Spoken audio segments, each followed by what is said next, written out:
Will you stop that?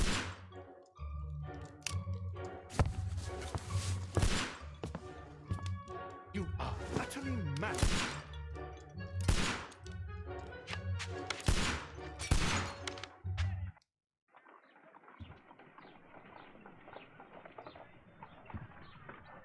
Stop, Holmes! Is that you, Watson? Yes, of course it is. And you almost killed me. Nonsense. I was aiming for the vases. Blindfolded? Watson, quiet, please. I'm trying to concentrate.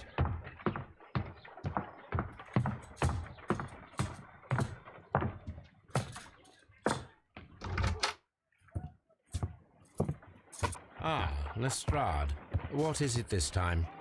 He can see me. Well, here it is, and it's a good one, Mr. Holmes. A gentleman by the name of Peter Carey, also known as Black Peter, has been murdered. A sailor, most probably. What happened here? Oh, Mr. Holmes, how could you? It's the only exercise I've had all week. A grateful client from Limoges sent me a vase collection this morning. I couldn't think of a better use for it. You're out of your mind.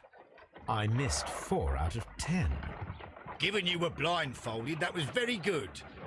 Can I have a try? Am I the only sane one here? I suppose that Watson is right, Inspector. A little brain work would be preferable now. Do please tell us more about Black Peter. Peter Carey, born in 1845 and 50 years old. An ambitious sort, he achieved much success in seal and whale hunting around Scandinavia. Retired in 1884 with a small fortune. He invested his money in a property called Woodman's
Holmes, will you stop that?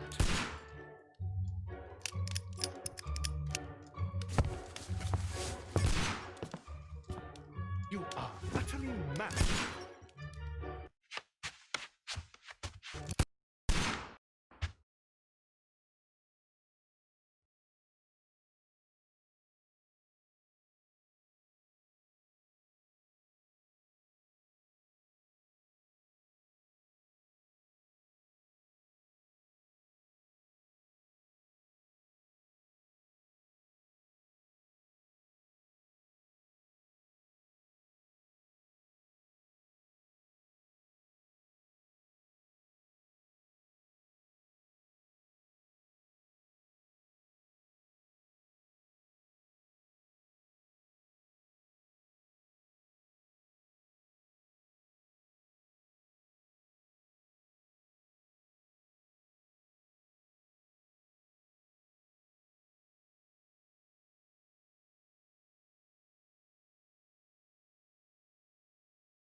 Holmes!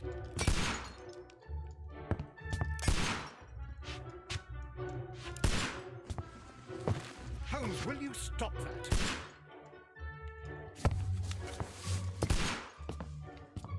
You are utterly mad.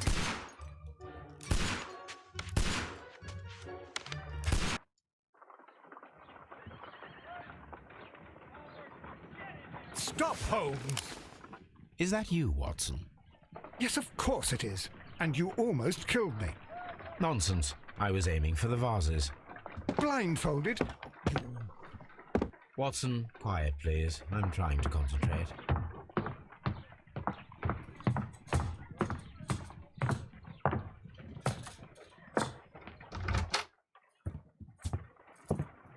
Ah, Lestrade. What is it this time? He can see me. Well, here it is, and it's a good one, Mr. Holmes.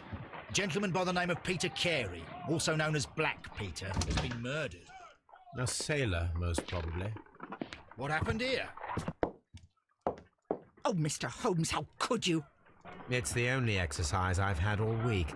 A grateful client from Limoges sent me a vase collection this morning. I couldn't think of a better use for it. You're out of your mind. I missed 4 out of 10. Given you were blindfolded, that was very good. Can I have a try? Am I the only sane one here? I suppose that Watson is right, Inspector. A little brain work would be preferable now. Do please tell us more about Black Peter. Peter Carey, born in 1845 and 50 years old. An ambitious sort, he achieved much success in seal and whale hunting around Scandinavia. Retired in 1884 with a small fortune. He invested his money in a property called Woodman's Lee, near Forest Row in Sussex. It was where he lived for 6 years, and where he was found dead yesterday. Has the investigation already begun? Yes and no. In fact, this crime is so mysterious that I would prefer you to join me down there. Give me half an hour to prepare, Inspector. Take your time and join me there. I have to go through the yard first. The merry men struck again. What have they done this time? They robbed a powder reserve. I'll meet you at Woodman's Lee, Mr. Holmes. I should help Mrs. Hudson here. I also have several appointments that I must keep this afternoon. I shall go alone then.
You go along to Peter Carey's house. Mrs. Hudson and I will take care of the mess you've made here.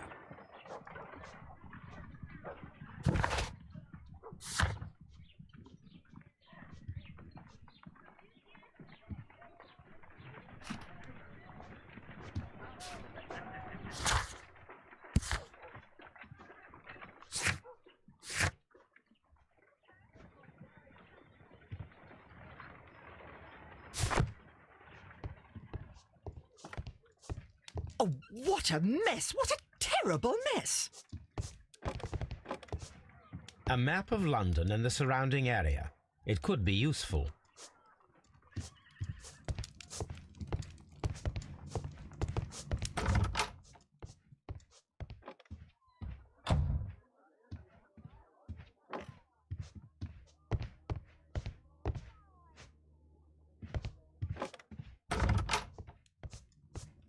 This is where I keep my post. My archive. I can always consult with it if... My archive. I can always consult with it if needed.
Mr. Holmes, I'm over here. Come on.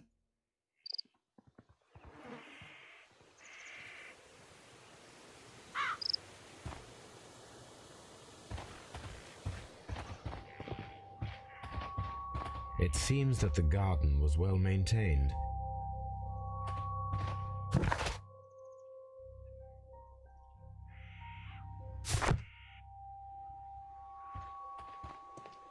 It seems that the garden was well maintained.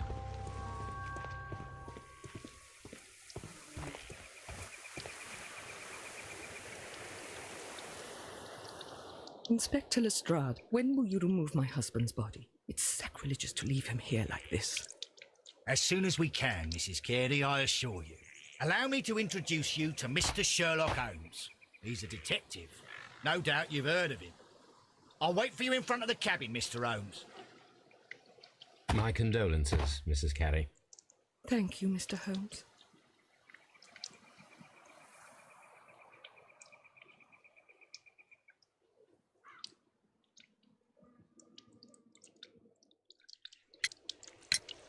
Madam, can you tell me if you saw or heard anything unusual upon the night of the murder?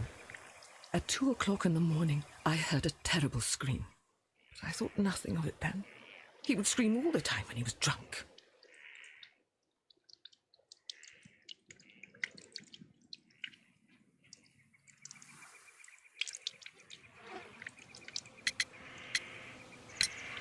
Can you please tell me what occurred on the evening of the murder? Well, Peter got drunk in the evening. He was in such a terrible temper.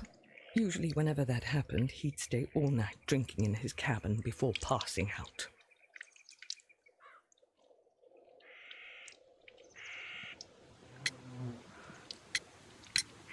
Do you remember at what time you found your husband's body? In the morning, at around 7 o'clock, I noticed the cabin door was open, but I didn't go in to take a look, for I knew my husband would not have liked it. At around 10 o'clock, I dared to glance in through the door and, oh dear. Was your husband accustomed to receiving visitors? Oh no, I don't think so. I mean, he didn't really have many friends. He lived quite an isolated life here, after his retirement. The garden is very large and well maintained. Do you employ someone to look after it? It is true, there is a lot of work, but my husband took care of it himself.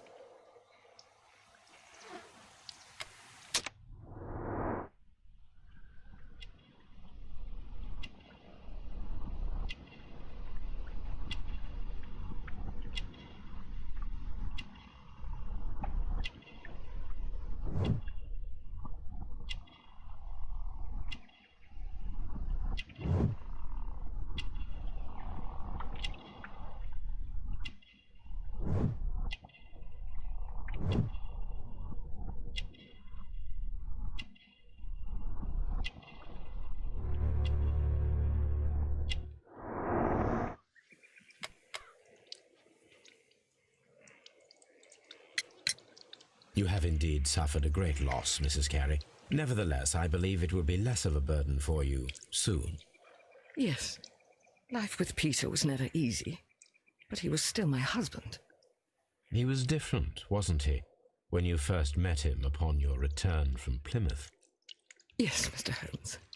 Oh my goodness, but how do you know about that? Never mind. Thank you, madam.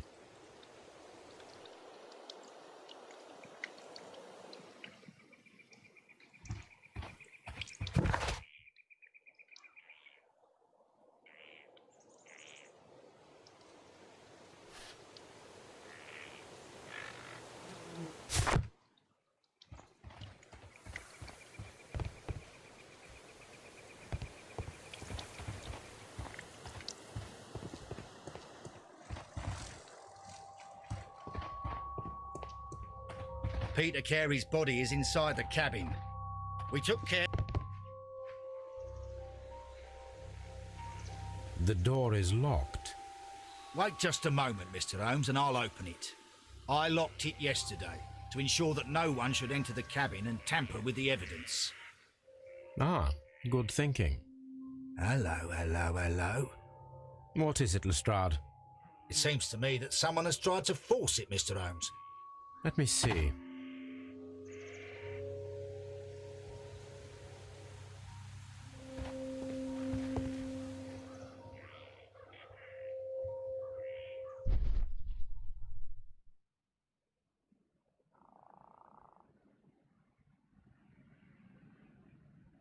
These scratches are fresh. You're right. Someone tried to force open the door. I swear these scratches were not here yesterday. Our mysterious visitor came here last night.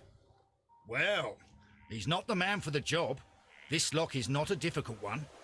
Perhaps he did not have the right tool.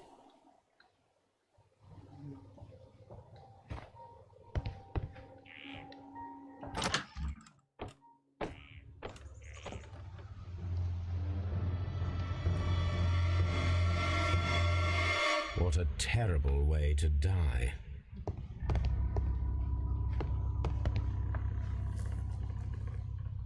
The tooth of a sperm whale, probably from one of Peter Carey's catches. The tooth of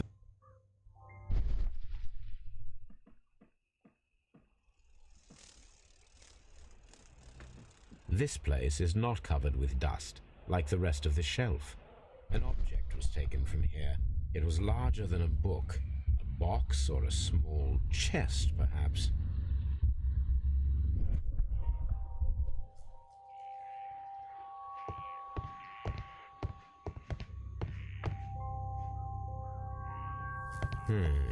The ship's logs of the Sea Unicorn for the years 1878 to 1884. Peter Carey was her captain.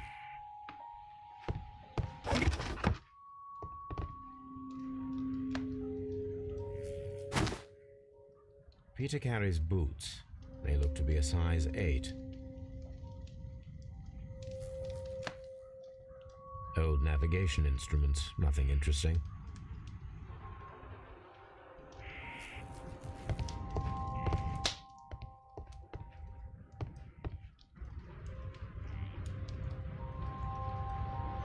This man is in his 50s, yet he still looks quite strong. The weapon fully penetrated the body. The force of the blow was immense.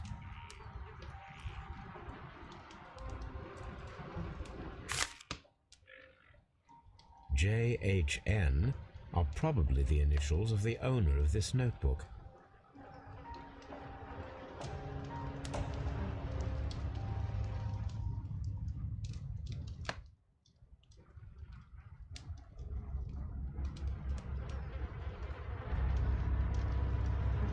JHN. The pattern of the blood stain indicates that the notebook was not lying on the floor prior to the crime, but it was dropped into the pool of blood after the death of Peter Carey.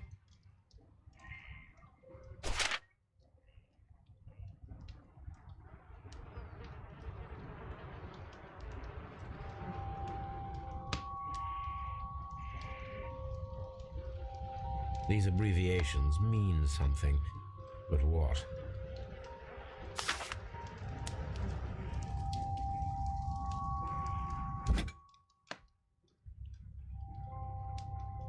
This wooden handle is plain and solid.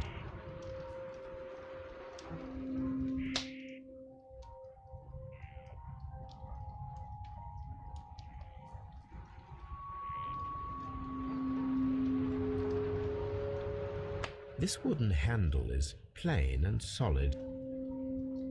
This blood is from the pool underneath the dead body. Peter Carey tried to defend himself with this knife, but he did not succeed.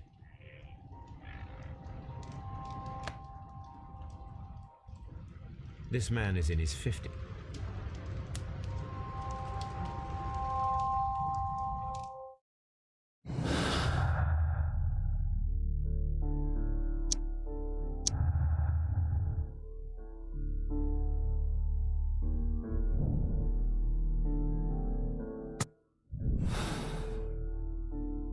Aha! Someone was here yesterday. They attempted to force the door to gain entry.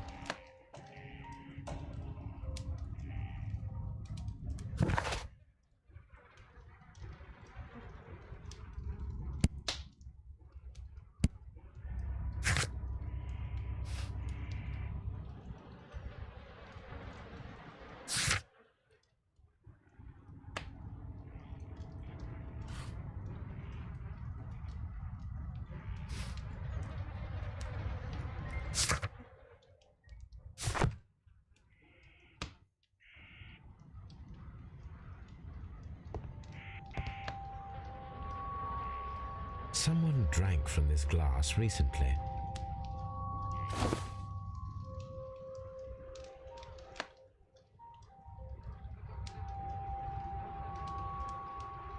The initials PC have been crudely burned.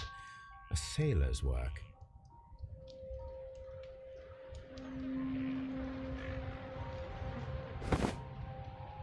Rum, a sailor's drink. It seemed that Captain Carey was enjoying a drink before he met his death. Someone drank.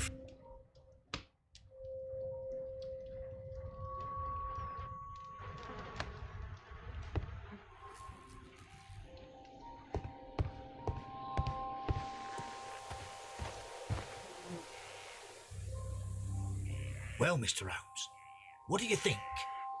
I think that we are lucky, And why is that? because of last night's attempted break-in. Oof, you've lost me. It is very probable that whoever came here hoped to find the door open. They tried to force it with a knife blade, but they failed. What will they do? Why, return tonight, when they will be better prepared. Aha! So what do you propose? We shall remain on the outside, near the window, where we stand the best chance of catching sight of our visitor. Well, gentlemen, ready your pistols. We have a long night ahead of us.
These boots don't match the footprints.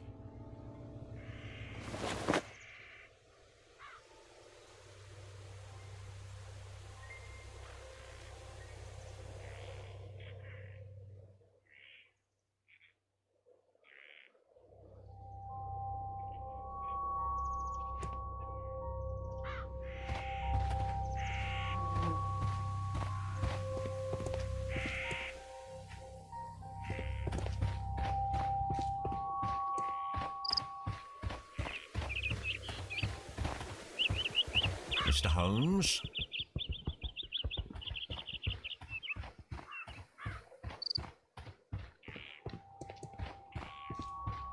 We need to find a good place for an ambush. Perhaps behind Carey's cabin, near the window.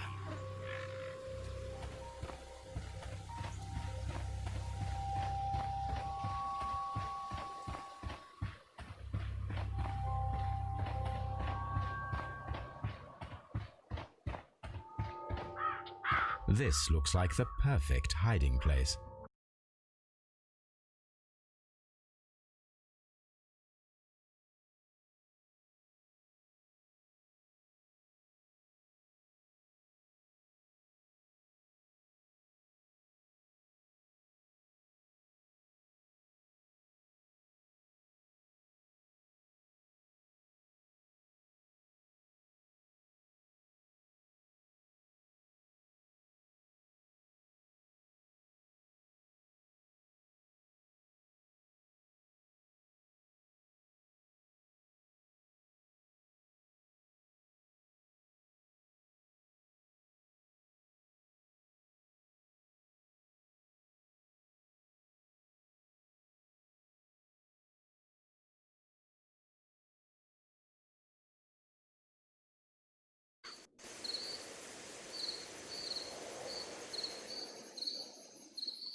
Shh! Did you hear that?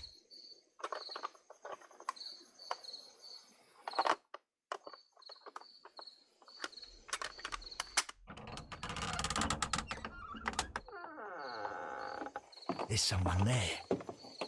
I'm gonna collar him. I'll be right behind you.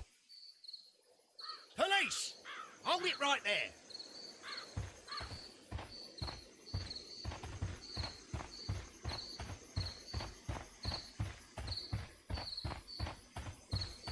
Mr. Holmes, come and see what we've caught in our net.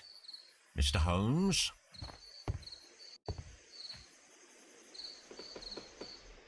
All right, my fine fellow. Who are you and what are you doing here? You're detectives, I suppose. You imagine that I'm connected with the death of Captain Carey. I assure you I'm innocent. Innocent? And what are you doing in his cabin? Shall I tell you? You came to retrieve what you had lost after killing Peter Carey, but we were here waiting for you. What is your name? John Hopley Nelligan, but I didn't... Do you deny that you came here yesterday? No, but yes, it's just that I couldn't... I'm tired of this. Off we go to the yard. Tomorrow, I'll see that you're put in front of the judge. What? But you can't! I'm not... It's a terrible mistake! Enough.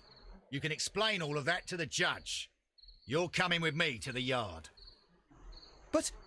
In light of recent events, it seems evident that your coming here was unnecessary. All the same, I'm very grateful to you, Mr. Holmes. You are welcome, Inspector, but please don't be too hard on our young fellow. I would like to question him tomorrow morning.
Good morning, Mr. Holmes. Can I help you? Good morning, Constable. I would like to speak to the fellow who was arrested at Woodman's Lee last night. Ah, the young man. He's waiting in the interrogation room. You can go straight through. His belongings are held in the evidence room. Thank you.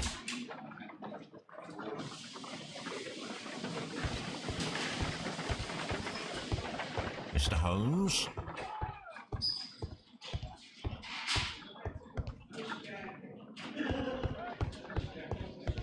Mr. Holmes?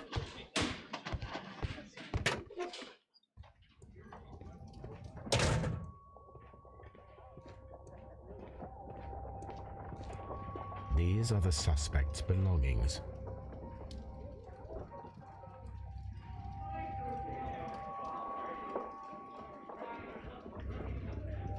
The notebook that we found on Peter Carey's cabin floor.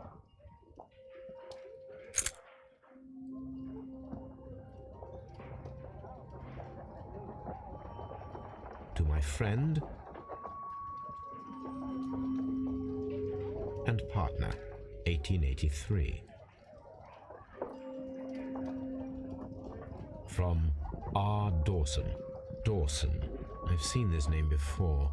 Perhaps my archive holds the answer. A handkerchief with the initials JHN. A pocket knife. It was used to force the door of Peter Carey's cabin. These abbreviations mean something, but what?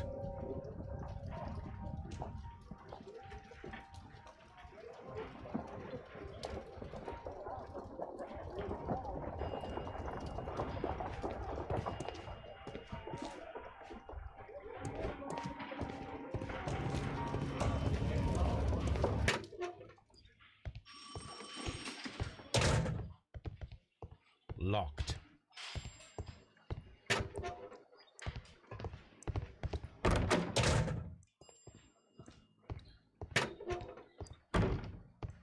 Mr. Holmes?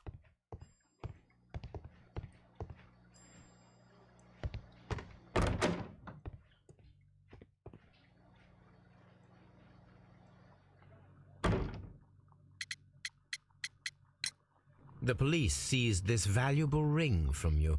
Whose is it? I didn't steal it from anyone. It has always belonged to me.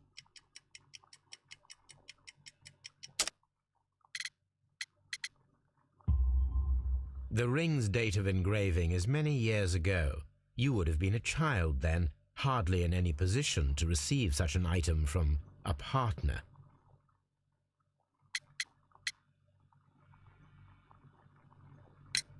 The sea knife was found near Carey's body. Tell me, Mr. Nelligan, did Mr. Carey try to defend himself or to attack you with it? I don't know. I didn't kill anyone. Does this notebook belong to you? Yes. But where did you find it? I did not know. I thought I'd lost it at the hotel. What do these abbreviations mean? Oh, no. I beg you, I can't. If I told you, it would only make things worse. But I will find out eventually, Mr. Nelligan.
So, Mr. Nelligan, The ring is mine.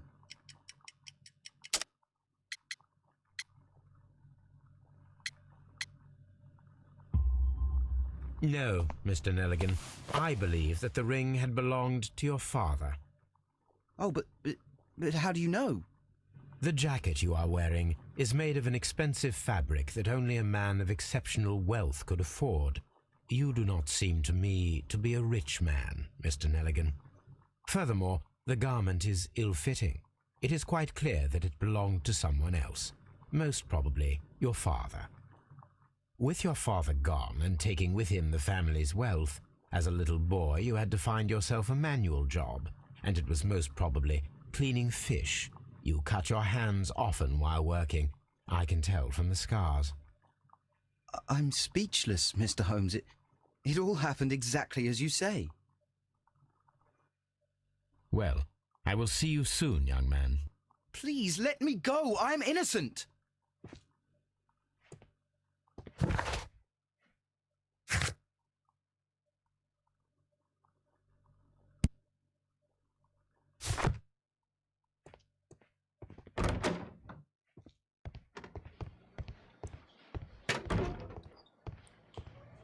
Locked.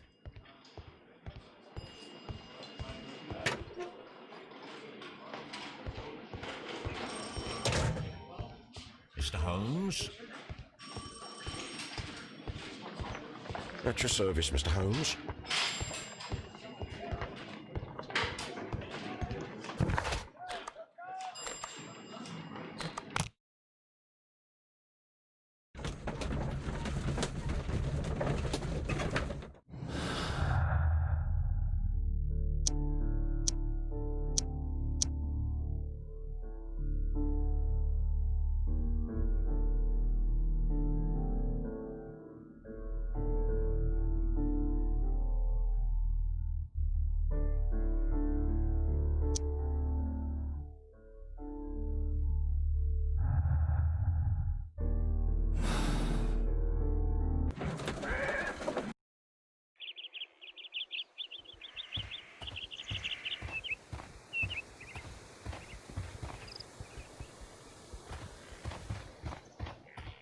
It seems that the garden was well maintained.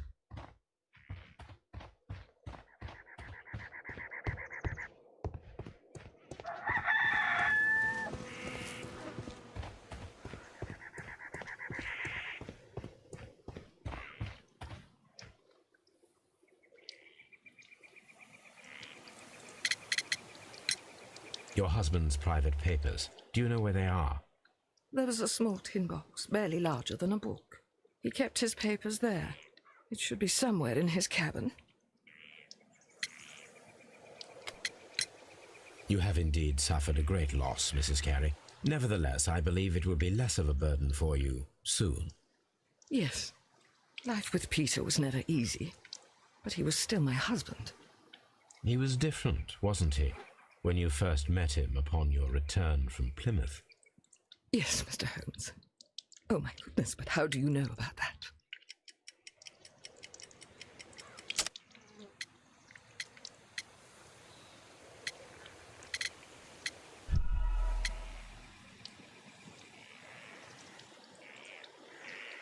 You have indeed suffered. Yes. He was different, wasn't he, when you first met him upon your return from Plymouth? Yes, Mr. Holmes.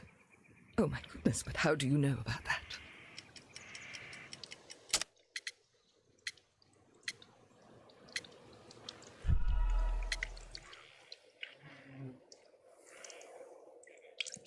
You have indeed suffered. Yes. He was different, wasn't he, when you first met him upon your return from Plymouth? Yes, Mr. Holmes. Oh, my goodness, but how do you know about that?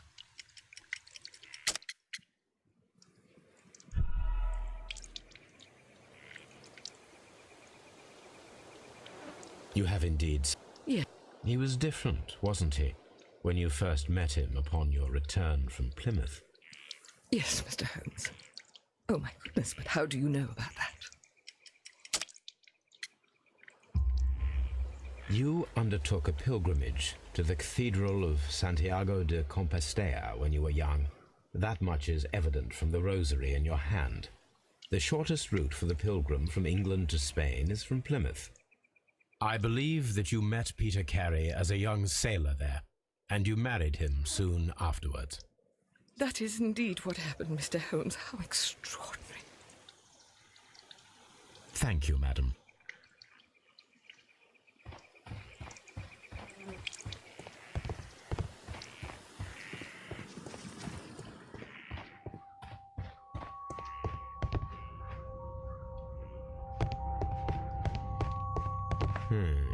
The ship's logs of the Sea Unicorn.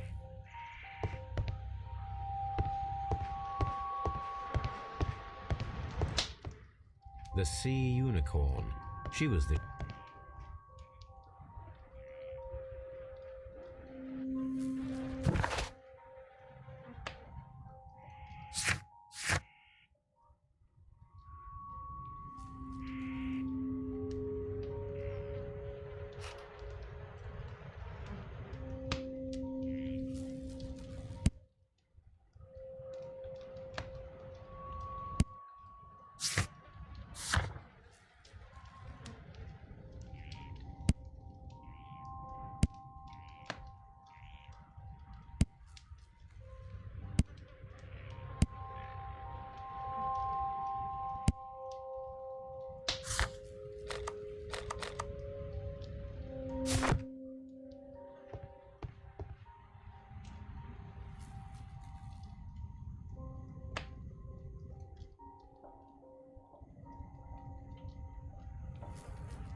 Good gracious, you caught someone. At least now you have a suspect. Good gracious, you caught someone. At least now you have a suspect.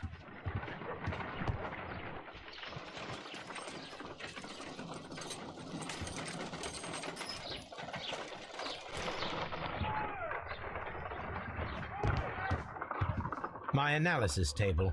It is useful for my work.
At your service, Mr. Holmes.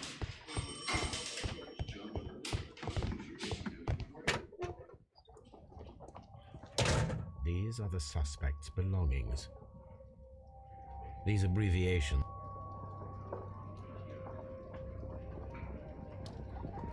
A pocket knife. A handkerchief.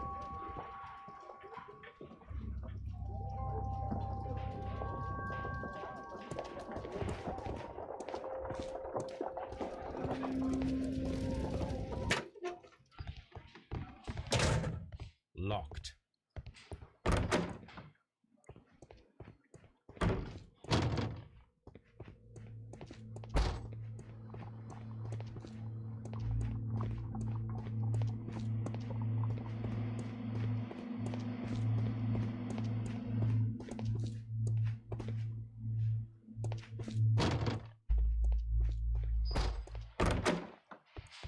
Locked. Mr. Holmes? What am I doing here? I've done nothing wrong.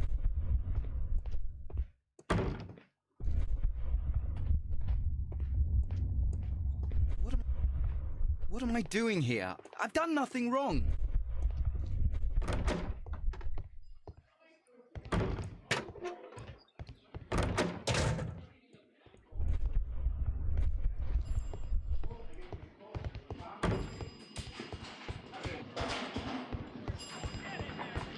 Mr. Holmes?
Who could do such a thing?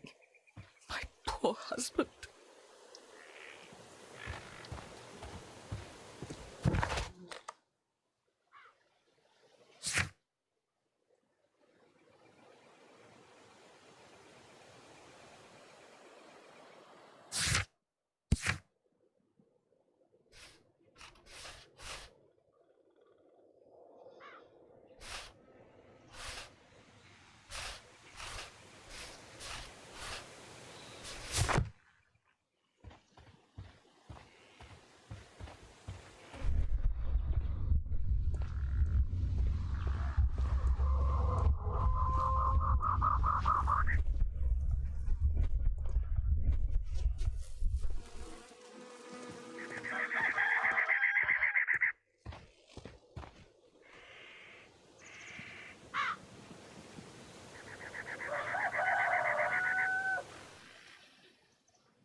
It seems that the garden was well maintained.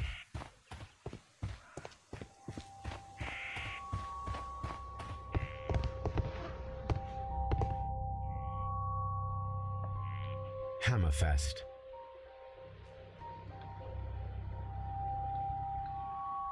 Dundee. It's a whaling map.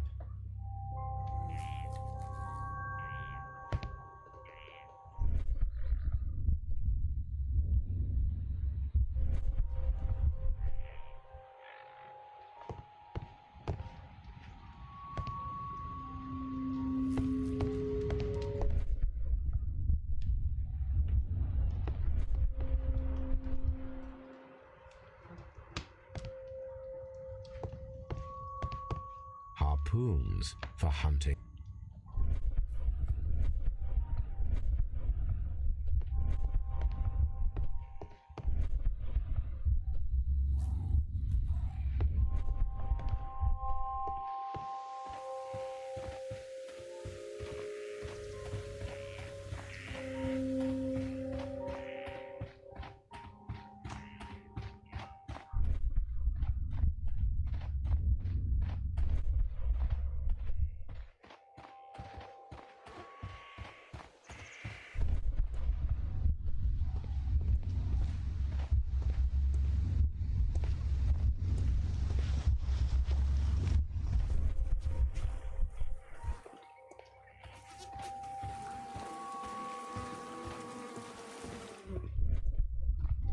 It seems that the garden was well maintained.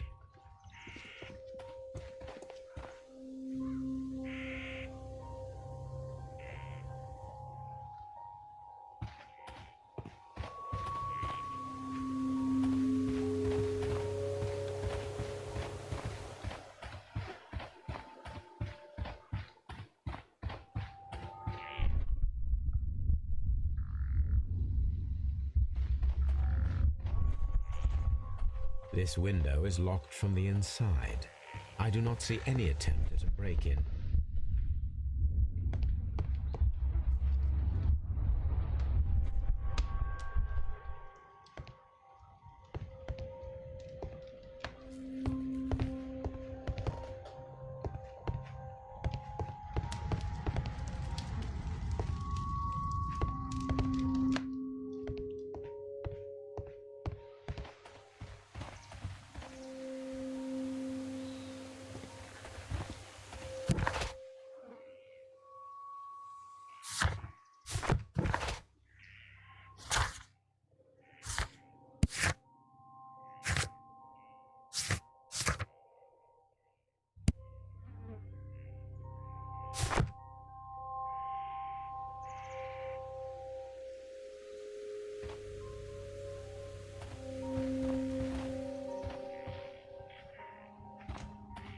It seems that the garden was well maintained.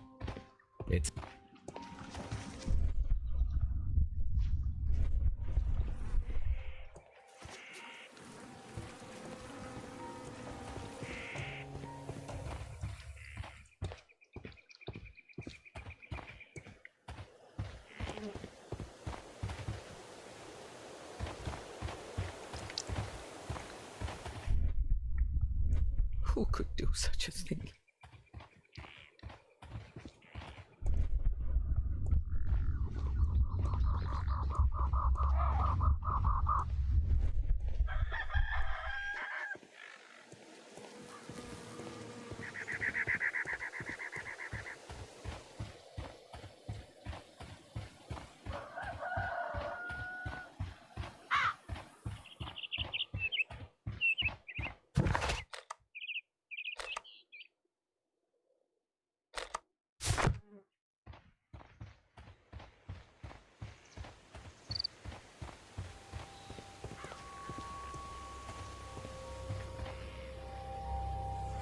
These footprints.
Peter Carey was...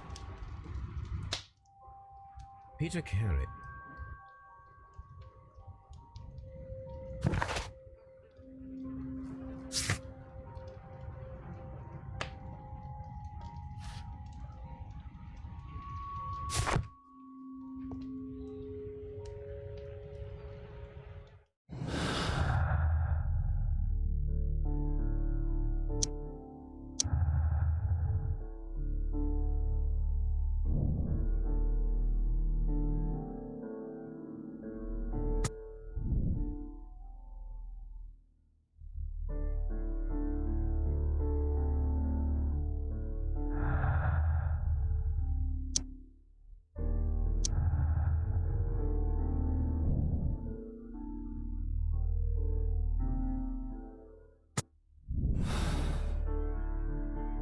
I need to stage a reconstruction.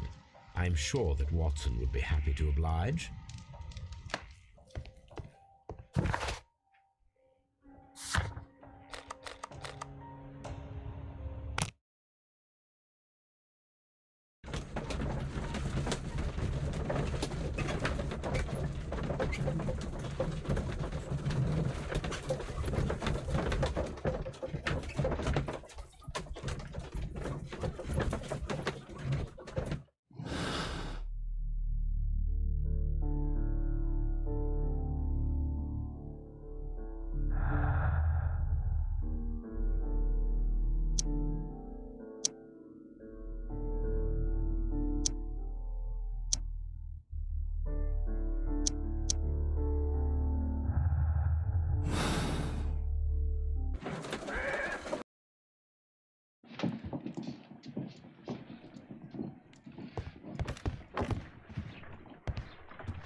A spot of whaling, Watson. Would you care to take part? Are you serious? No, but we do need to clarify what happened on the night of Black Peter's murder. A reenactment, then? Is something bothering you? The sailor's knife, Watson. Why was it on the floor? Peter Carey attempted to defend himself?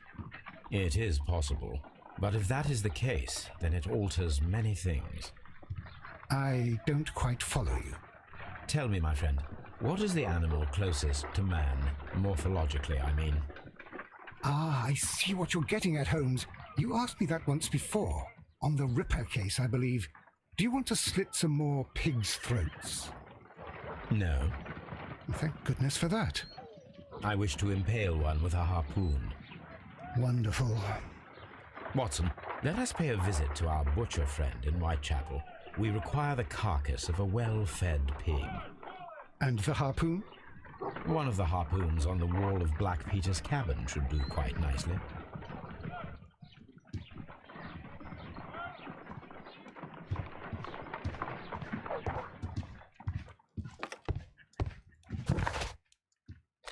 I need to take a harpoon with...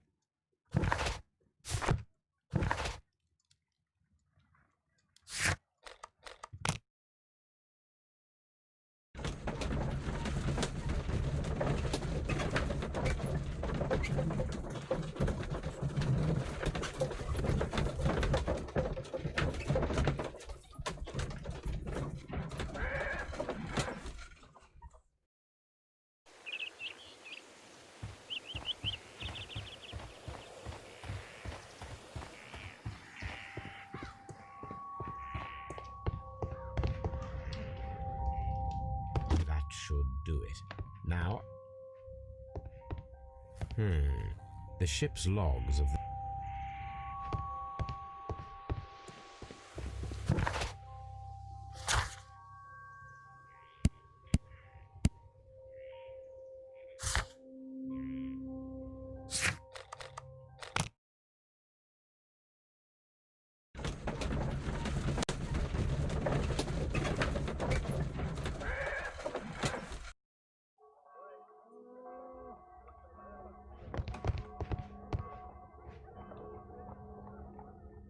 Well, here we are in the preparation room. I can't say that I like the smell of it much. What do you intend to do? To indulge myself in a little experiment. The challenge of lancing a pig's carcass with a heavy harpoon. A little experiment? Stand aside, Watson. This might be dangerous. I am not well practiced in this exercise, yet. Holmes, you should aim for the mark.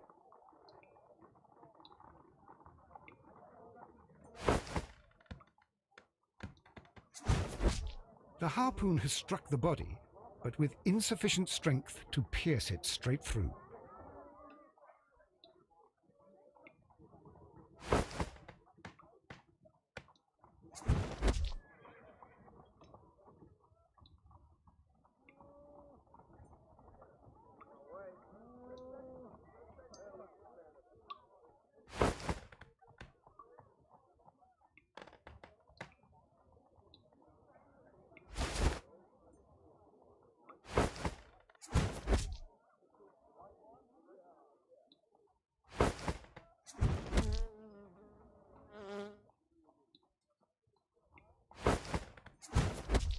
Holmes, you should try to aim better and throw as hard as you can.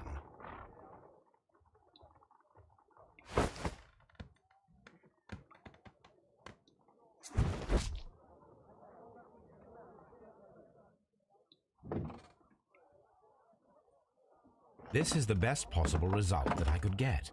Do you see, Watson? Throwing a harpoon and pinning a man to a wall requires either exceptional strength and training or diabolical luck. If it was luck, then it was a chance in 1,000 that night. Well, yes. Let us leave now. All right. But before we go, I suppose I'll have to pay for all these carcasses you've happily mangled. Very well, but please hurry. Of course.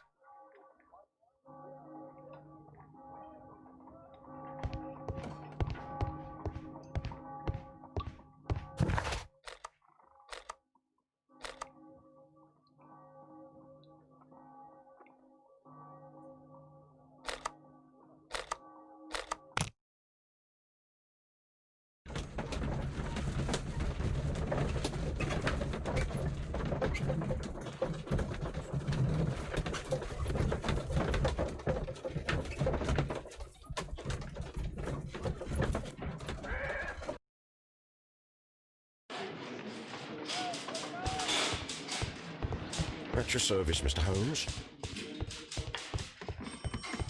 Locked.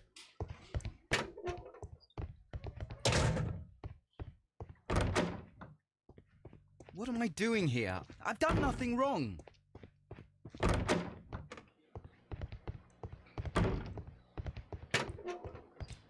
Locked.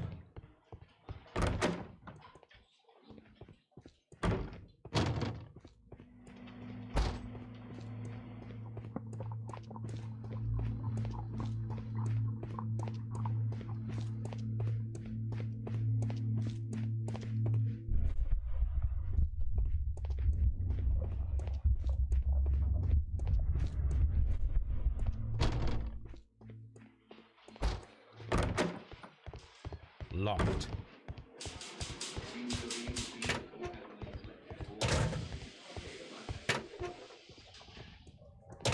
These are the suspect's belongings.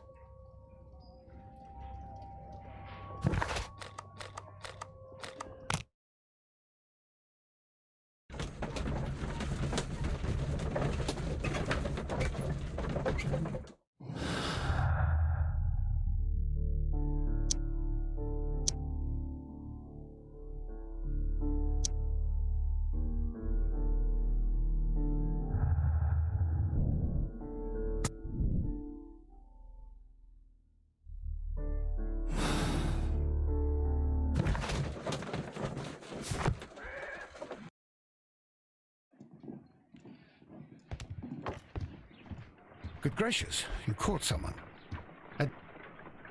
Good gracious, you caught someone. At least... Brave Toby, the best nose in the British Empire. Brave Toby, the best nose in the British Empire.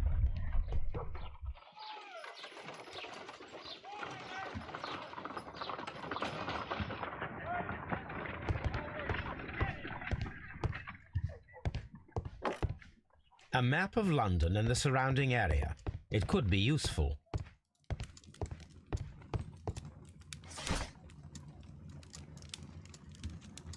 That is not the one. That is not the one I...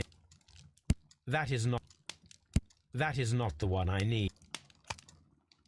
That is not the... That is not That is not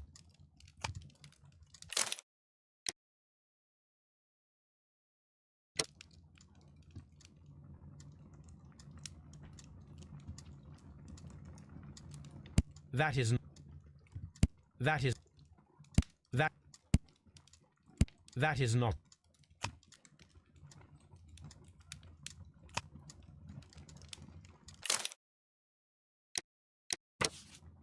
Now I begin to understand that young man's story, but I am still unclear as to what connects him with the murder. It is time to ask him.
Locked.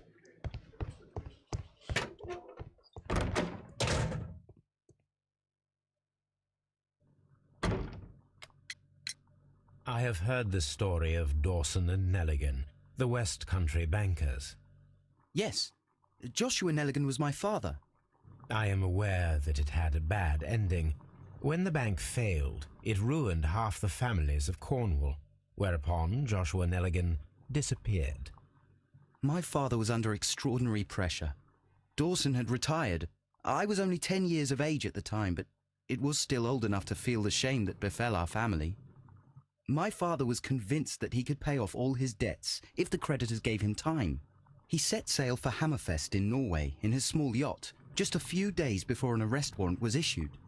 He left my mother a list of the securities he was taking. No word was ever heard from him again. We believe that his vessel went down, taking with it everyone and everything on board. Thank you for the story, Mr. Nelligan. At last, we are making some progress. Interesting. Joshua Nelligan and Peter Carey were both at sea in Norway. There is definitely some connection between Peter Carey and Joshua Nelligan's disappearance.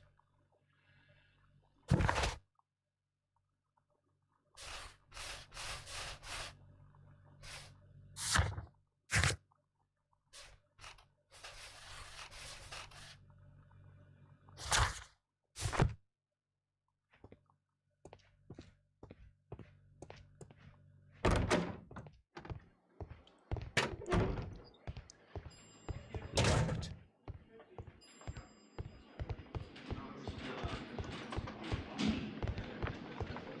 Mr. Holmes?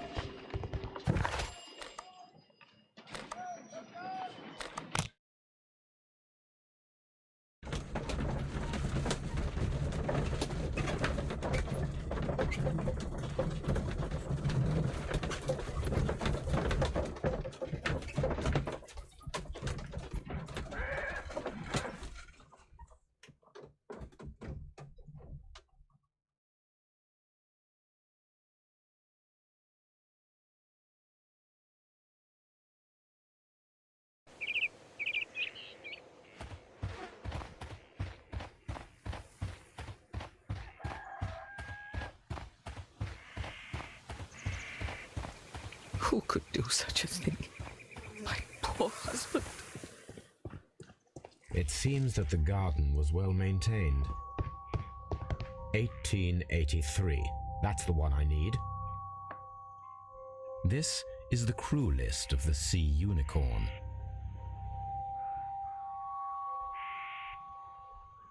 This is the crew list of the Sea Unicorn. Log notes for June. Nothing unusual.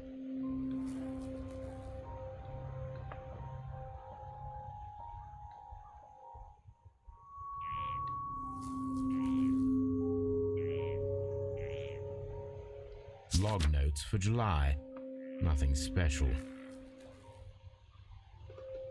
Log notes for August. These pages have been torn away. Canadian Pacific Railway, CPR, a torn piece from a bond certificate. I have seen this abbreviation somewhere very recently. There are 3 ways of discovering what happened in August of 1883 aboard the Sea Unicorn. The first 2 of these will require speaking with a dead man. The last would be to locate vital witnesses, the sailors involved in this whale hunt campaign.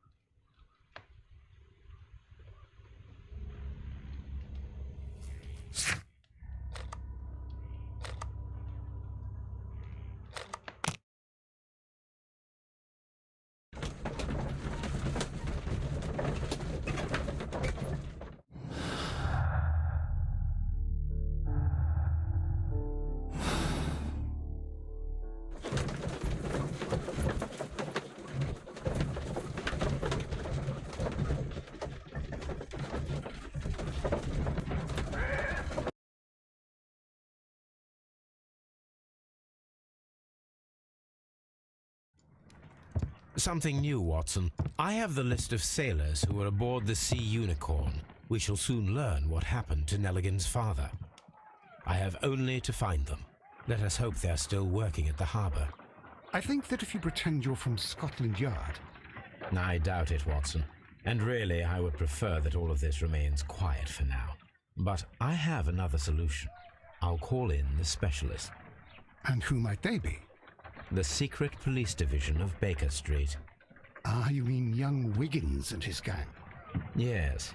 Believe me, you'll receive more useful assistance from these little urchins than from a dozen yard detectives. Those children are everywhere. They see and hear everything, and they are cunning. All they lack is organization. I'll summon them. How will you do that? There is always a watch beneath our window. I have only to call him.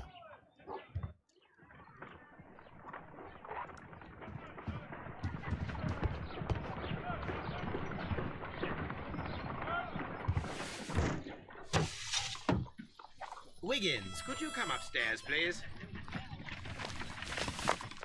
At your service, Mr. Holmes. Wiggins, I need you to track down certain people for me. I'll give you a list. You can read, can't you?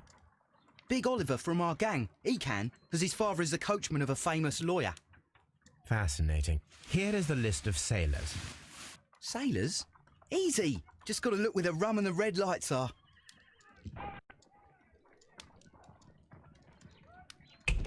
Sorry to trouble you, Mr. Holmes, but the inspector asks that you come to the station as soon as possible. Thank you. I'll be there shortly.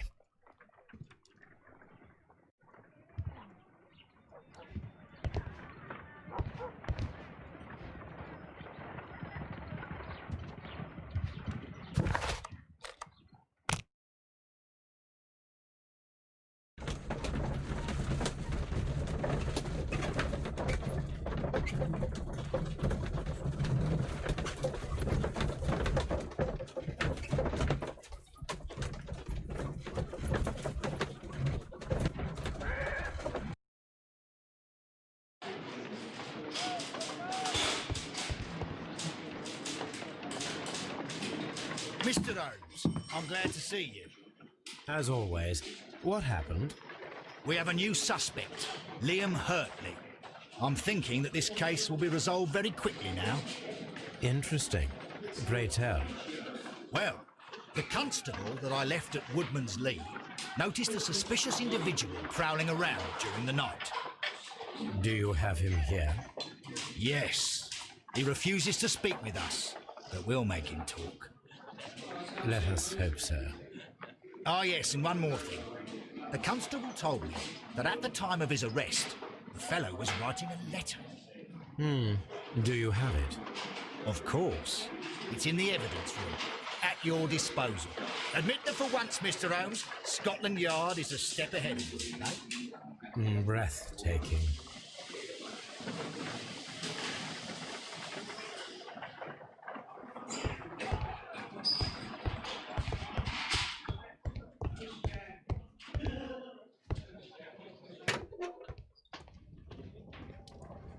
These are the suspect's belongings. Liam Hurtley's old boots. They're a size 9.5. The stains are fresh. They can be removed with the proper chemicals. A pen. Nothing unusual about it.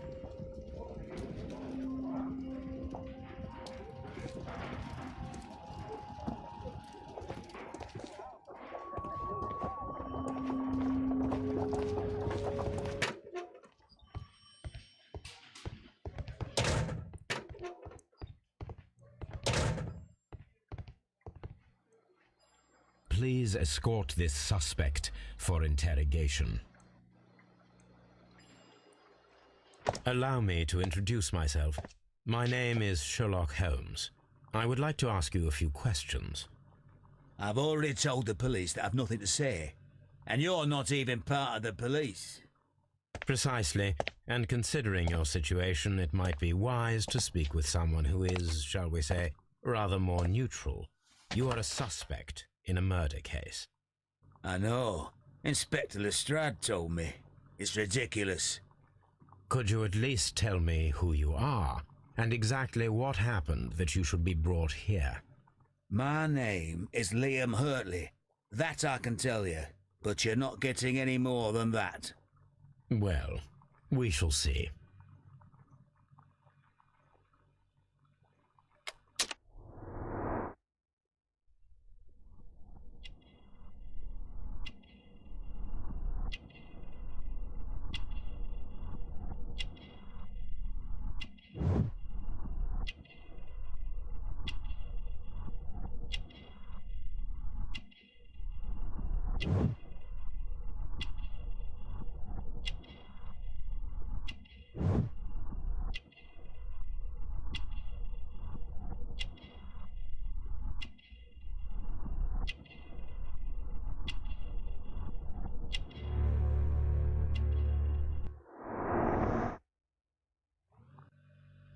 That's all for now.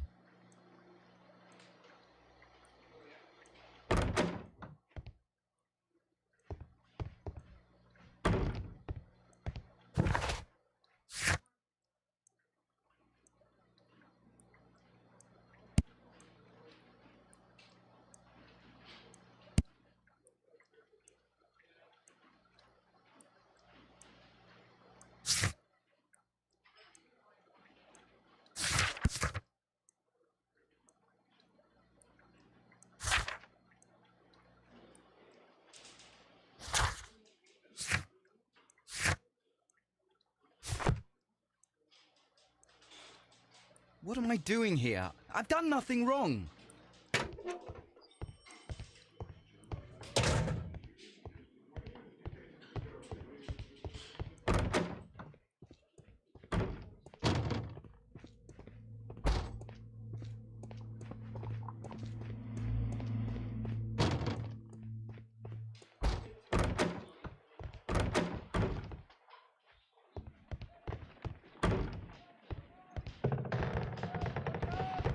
How is the investigation going, Mr. Holmes? Do you have any idea who the murderer is yet? How is the investigation going, Mr. Holmes? Do you have any idea who the murderer is yet?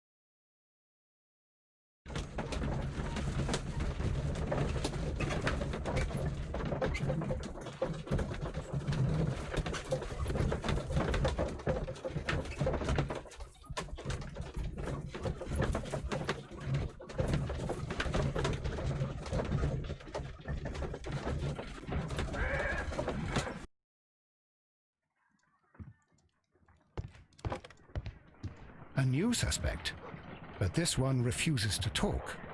This case is more interesting than I first imagined. Brave Toby. The best nose in the...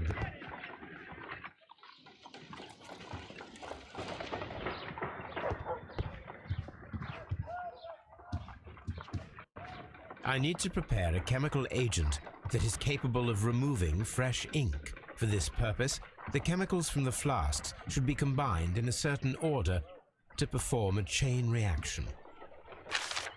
First condition, all 7 reagents should be used. Second condition, orange reagent should be the third one in the sequence after the blue reagent. Third condition, colorless reagent should be added after the orange reagent.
No, something isn't right. I need to start the reaction from the beginning again.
A new suspect, but this one refuses to talk. My...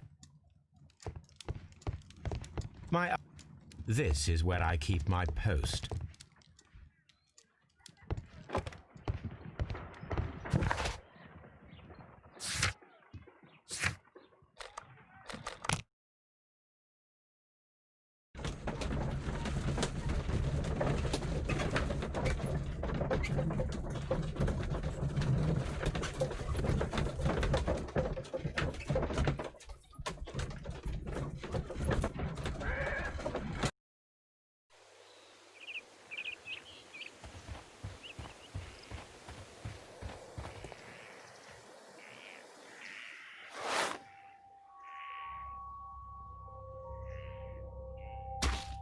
These boots match the footprints exactly.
Does the name Liam Hurtley mean anything to you?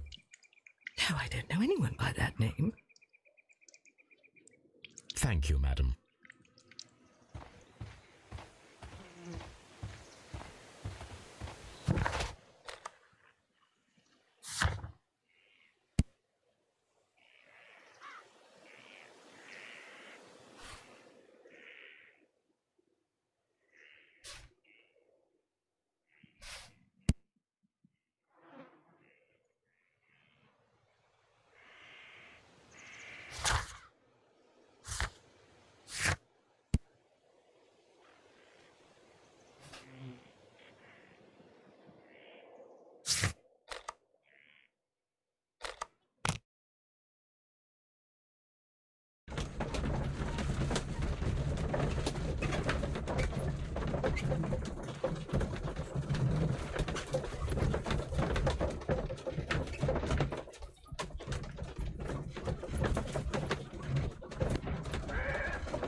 At your service, Mr. Holmes.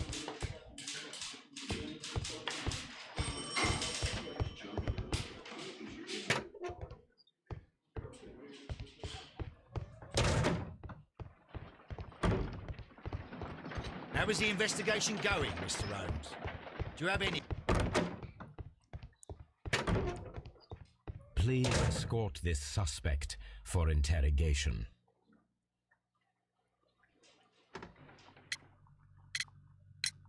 Tell me, Mr. Hurtley, what were you doing at Woodman's Lee? Woodman's Lee? I've never been there.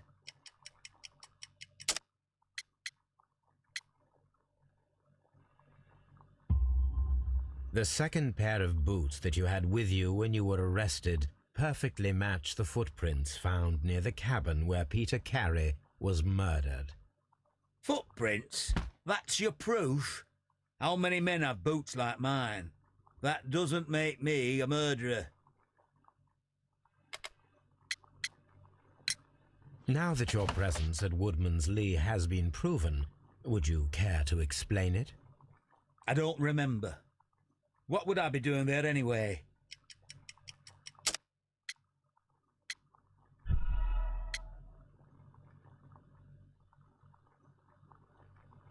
Now that your presence at Woodman's Lee has been proven, would you care to explain it?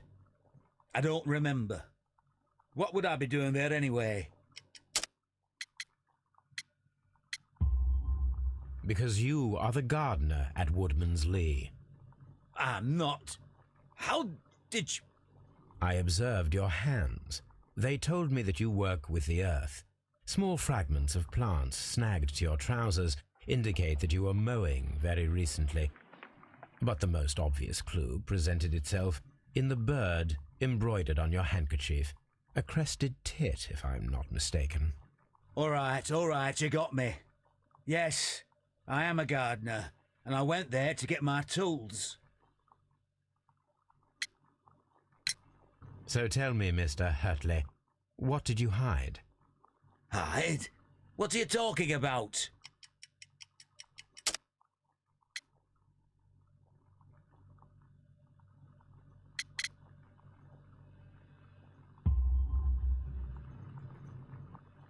I did as you asked and hid them well. Should I continue? My letter? But the ink? That's impossible. A touch of chemistry, nothing special. Well, you're a smart one, but it's nothing. If you want to know, I was referring to my tools. It was to do with my work, see? I will check that, Mr. Hurtley. That's all for now. Hurtley's stories are false leads, but now I know one thing for certain. I must examine the site where the garden tools are kept at Woodman's Lee.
Locked.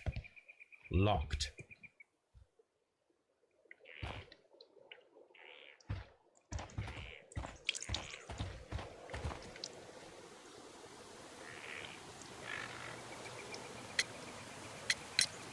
Madam, we have information that the valuable stolen papers are hidden amongst the garden tools here at Woodman's Lee. We need to find them. Oh my. Our tools are kept inside the shed that's right behind me. Here is the key to open it. Thank you, madam.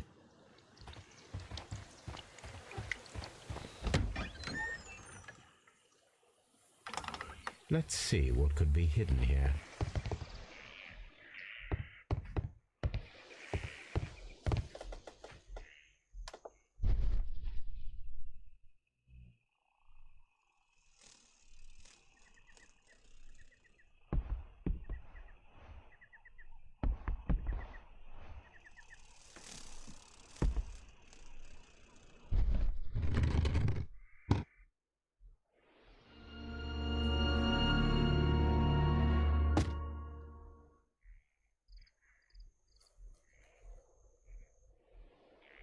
Let us see what is in this box.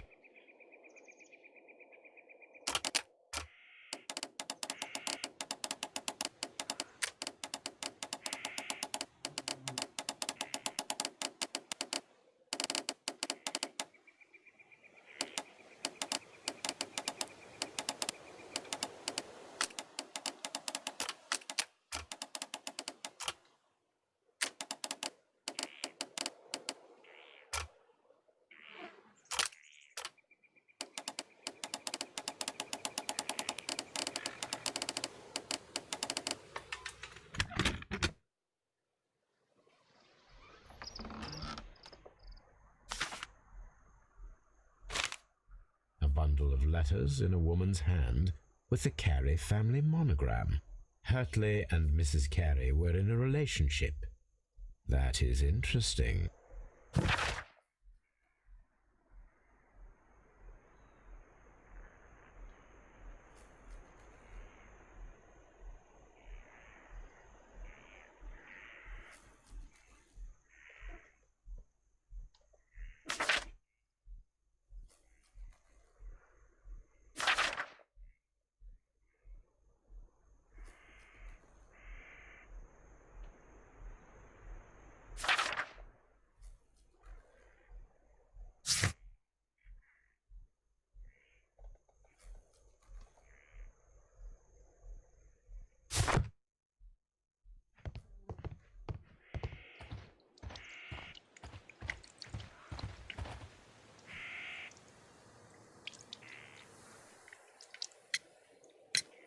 Madam, I am aware of your affinity with Liam Hurtley.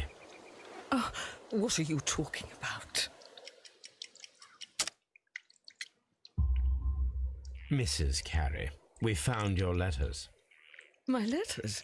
I asked Liam to return them to me. I wanted to burn them. Why did Mr. Hurtley put them inside the garden shed? I don't know. I wanted them back, but I couldn't see him, not after what happened. Well, here they are. Oh, this is terrible. Terrible. Liam, how could he? After what he has done. You believe that he killed your husband? No, I do not know. I do not know. Leave me alone, please. Thank you, madam.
I'm not saying another...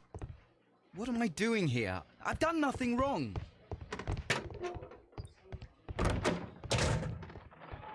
How is the investigation going, Mr. Holmes? Do you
Good gracious, you caught someone.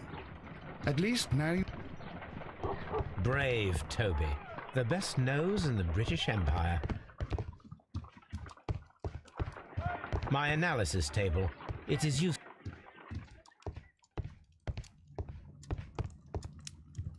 my archive.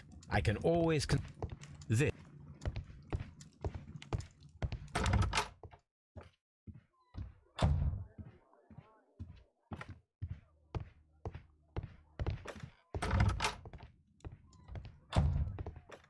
A map of London.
At your service, Mr.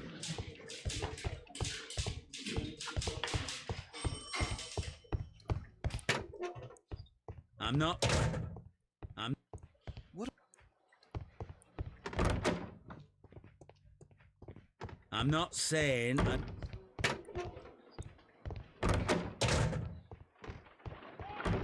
How is the investigation going, Mr. Holmes? Do you have any...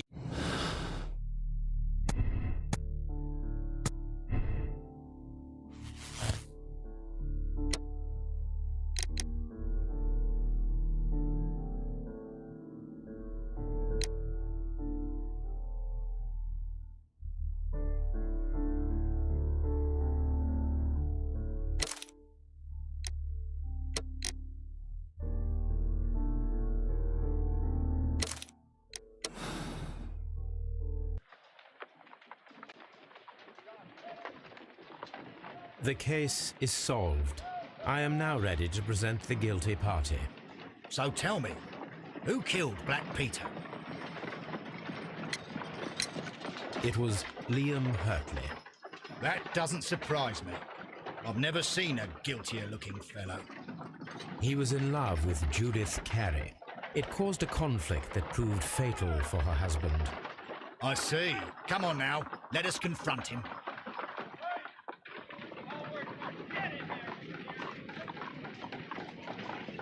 Liam Hurtley, you are formally accused of the murder of Peter Carey. We are aware that you were in love with Carey's wife. He was a violent and irascible man. He needed to be eliminated. You had no qualms. But that's absurd. I'm innocent. Well, we caught you, lad. The case is resolved, Inspector. I shall return to Baker Street. Very well, Mr. Holmes. Goodbye for now.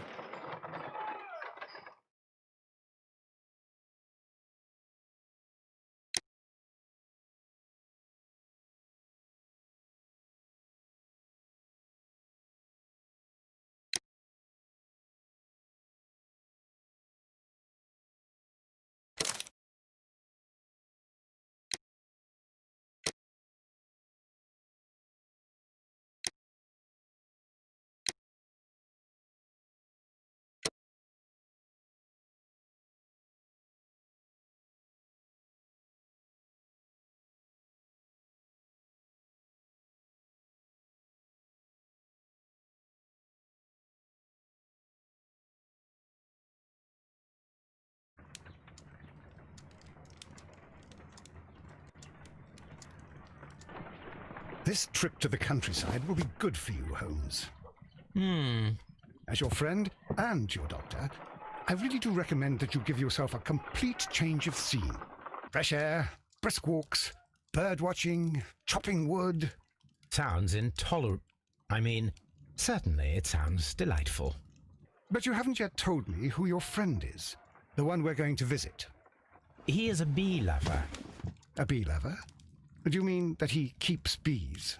That must be Mrs. Hudson, bringing the warm cloth that I requested. There is someone to see you, Mr. Holmes. I have no time. Send whoever it is away. Yes, Holmes, I really think we ought to leave now.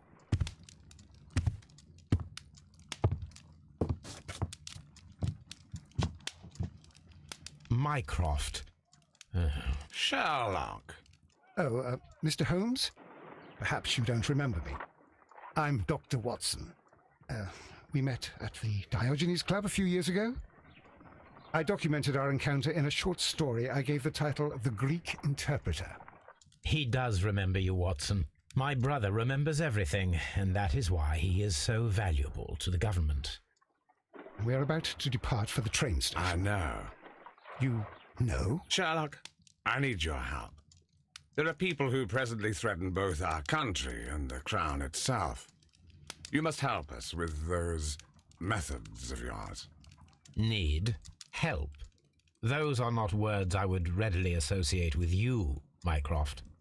I wrote you a letter, but you did not reply. And this is not about politics. It's about people.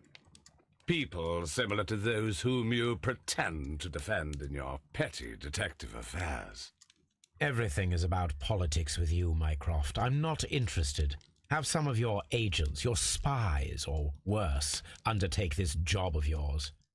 You are defending your people, and they have little to do with the people I choose to help, I can assure you. That is the point. You think exactly as they do. Who are they? The Merry Men. He is talking about the Merry Men, a band of idealistic terrorists. Sherlock, do please think about it. They are planning something diabolical. Your country needs you. You need me, Mycroft, and you are not the country, although if your waistline expands very much further. Mrs. Hudson, tea will not be necessary. Dr. Watson, the train conductor, Mr. Parker, is aware that you will be 7 minutes late. You are in the 4th car. The train will be waiting for you. Sherlock, enjoy your time in Staffordshire. And do, please, at least write to me on your return.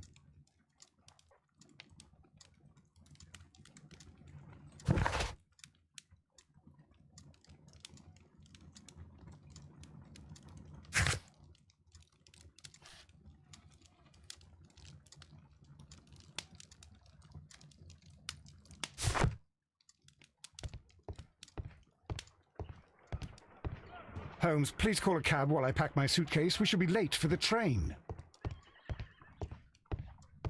Watson, I'll hold a cab for us. We leave in 5 minutes for the station.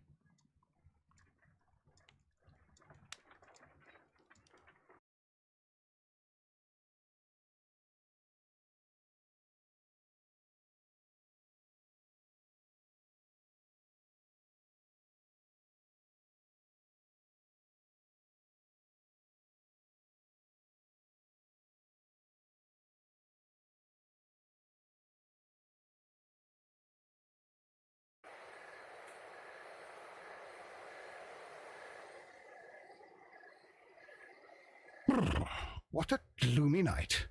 It was warmer inside the waiting hall. Since the station master told us that the train is about to arrive, we should not have to wait very much longer. Yes, at last. Attention! The train is arriving at the station. Please stand well away from the platform edge. I'll take your bags and your blasted archive suitcase. But, Holmes, the headlight, it's faded away. Something is wrong. I can't hear any sound from the incoming train. Excuse me, sir. Can you explain what has happened? I don't know. It's as if the train vanished into thin air. Holmes, say something. Quick, fetch a lantern and let us take a look. It's too dark. Only fog and rails, nothing else. There is no use in stumbling around here at night. We will come back tomorrow.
Well, here we are again at Evesham Station. We have a full day ahead. Let us begin our investigation.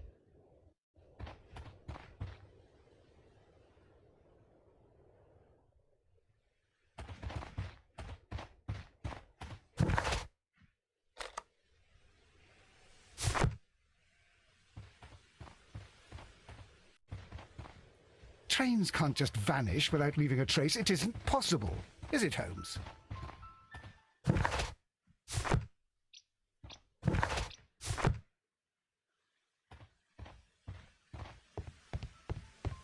First of all, let us examine the area where the train disappeared.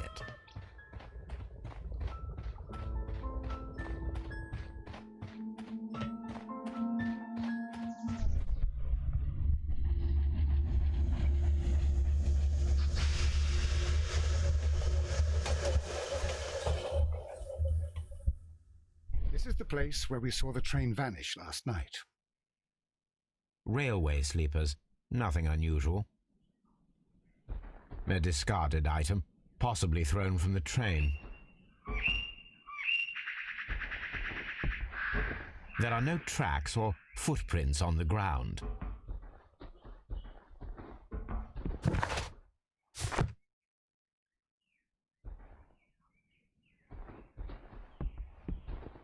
The rails have not been touched. There's nothing unusual here. There are no signs to indicate that the train ran off the track, nor are there any other traces. There is nothing whatsoever. There are no clues. But then, a negative result is also a result. Oh, I see what you're getting at. No clues, and you're smiling. Yes, Watson, I do smile on occasion. This mystery appears very promising. This investigation won't be simple. We shall require a map of the region. Perhaps the station master could lend us one.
Holmes, how is it even possible for a train to disappear?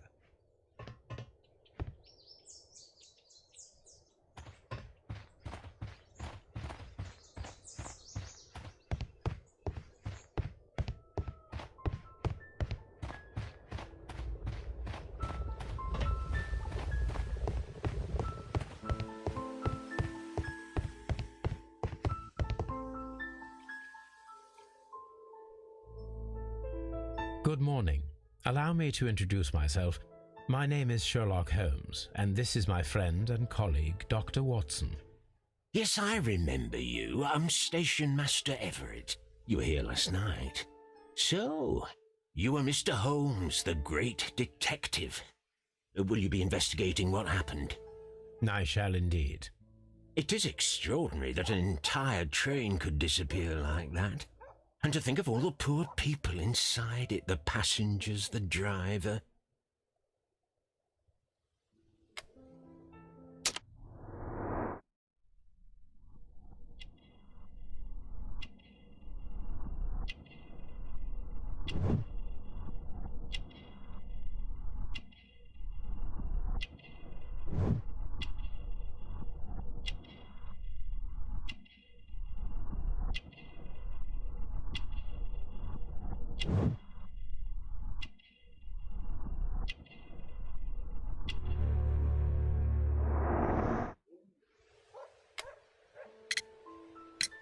Could you please give us any details about the train? Well, there was nothing so very special about it. At least not that I can recall. My memory's not what it used to be. However, if you need it, you can have the train composition report. It's inside my office. I would be glad to have a detailed map of the local railway district. But of course, please, take the one that's pinned inside the waiting hall. See you later, my good man.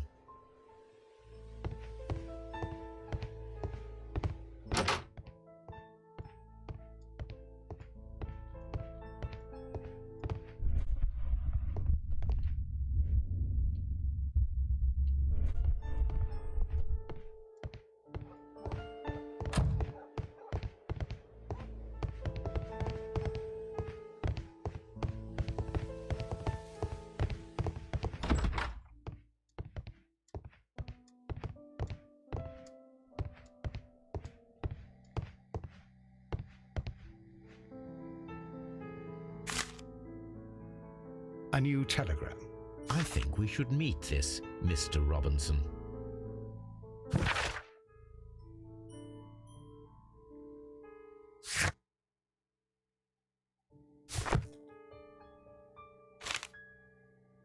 Here is the train set.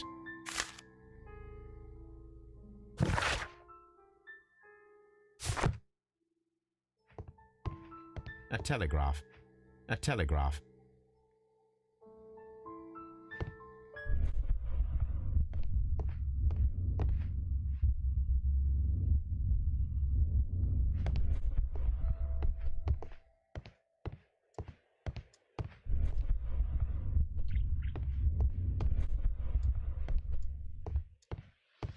The whole train just disappeared. It's unbelievable.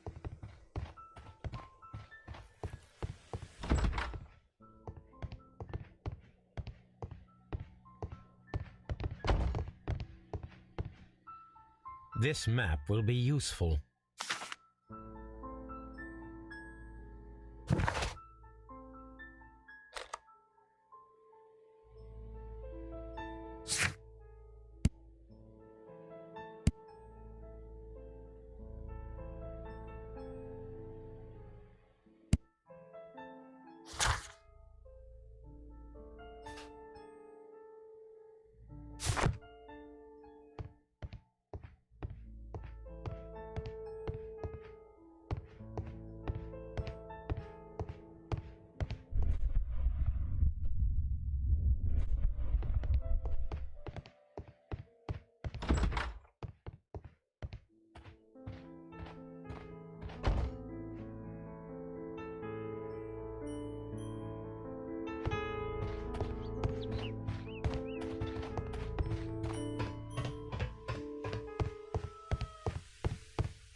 A discarded item, possibly thrown from the train.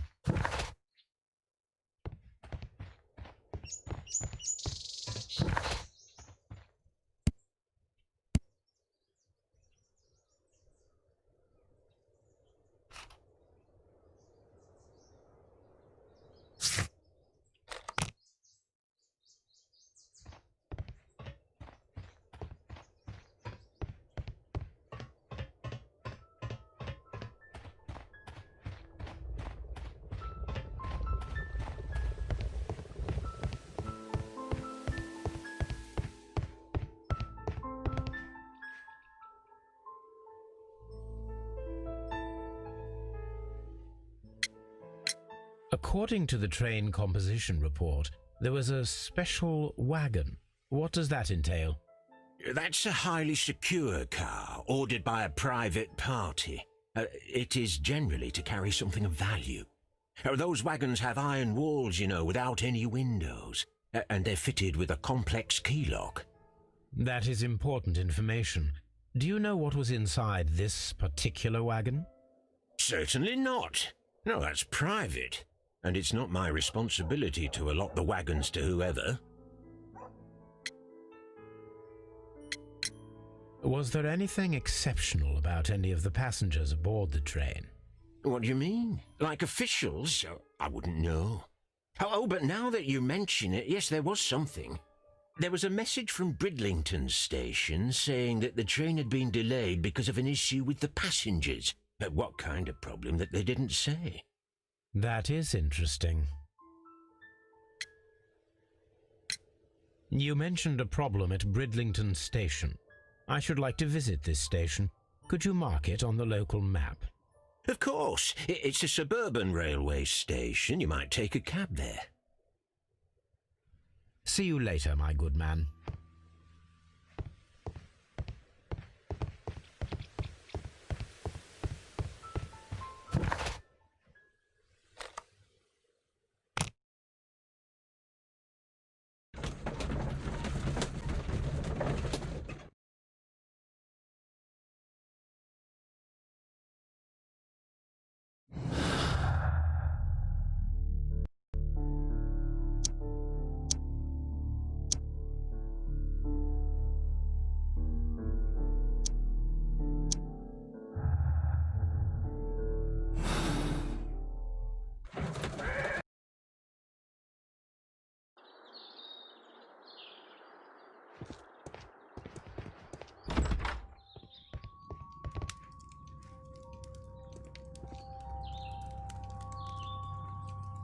This is an absolute scandal. It's always the same with these rail companies. No respect for the customer.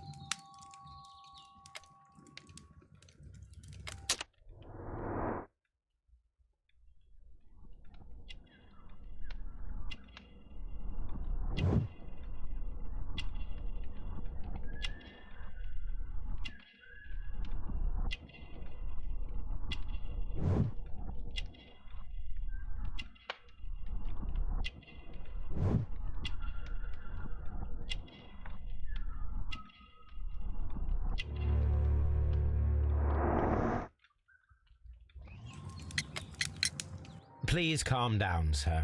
What is your concern? Concern? What is my concern? I'll tell you what my concern is. Last night I were on the train as usual with my colleague, heading home. Then along came this ridiculous ticket inspector, who started arguing that our tickets were invalid. He made us get off the train.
was extremely rude about it.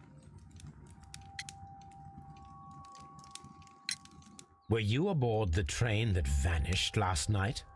Yes, I heard that it disappeared. But I don't care because we would have stopped before then anyway. Our tickets were valid and no doubt about it. And then, to top it all, the ticket inspector pushed everyone else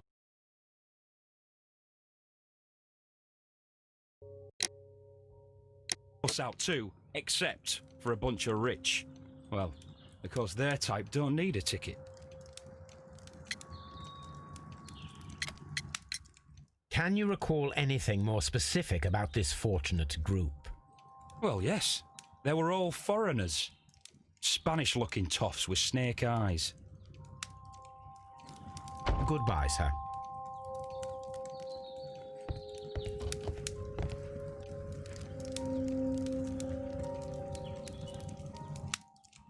Good day to you, sir.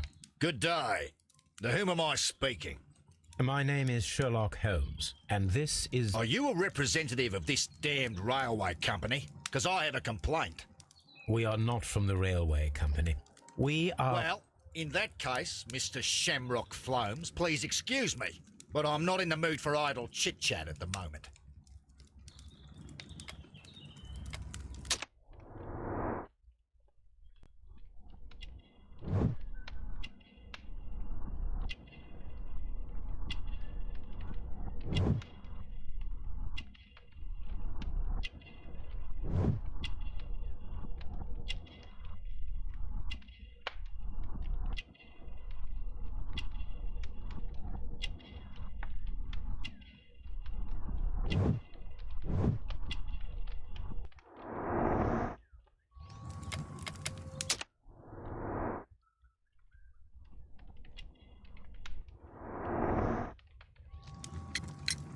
You must be Mr. Robinson, is that correct?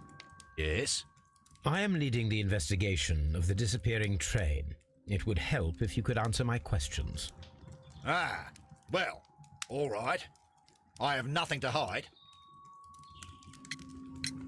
I presume it was you who placed the order for the special wagon. Yes. It was to transport my valuable prototype safely to London. My prototype is a revolutionary device.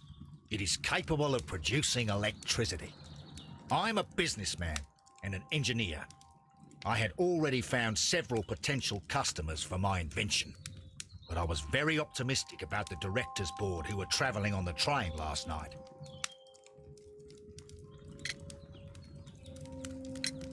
You mentioned a director's board.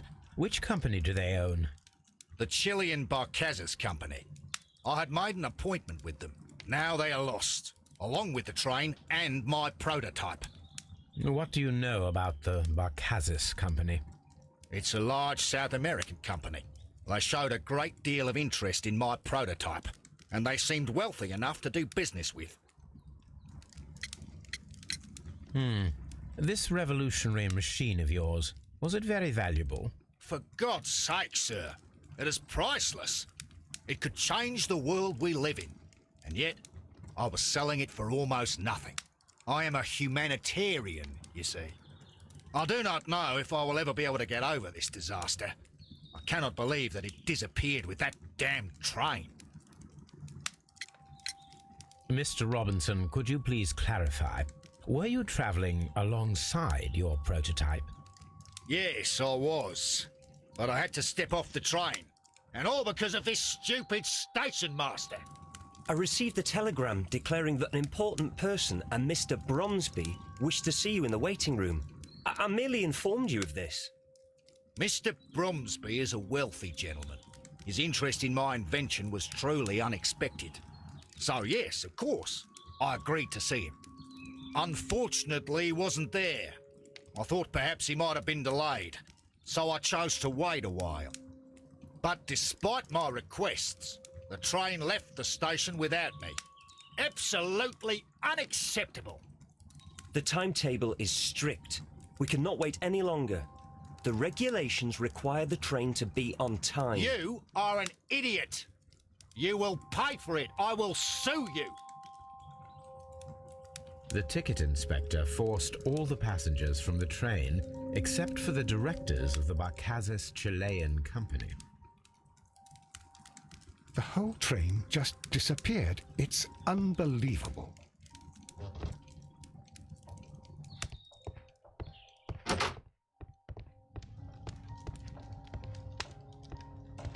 A telegraph.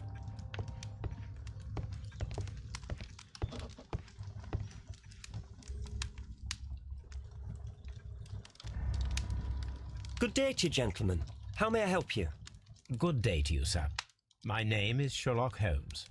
I am investigating the unfortunate disappearance of last night's train. I see. I'm Station Master Bertram, but my supervisor has not informed me about this. I do not know if... Do not worry. I have only a few questions.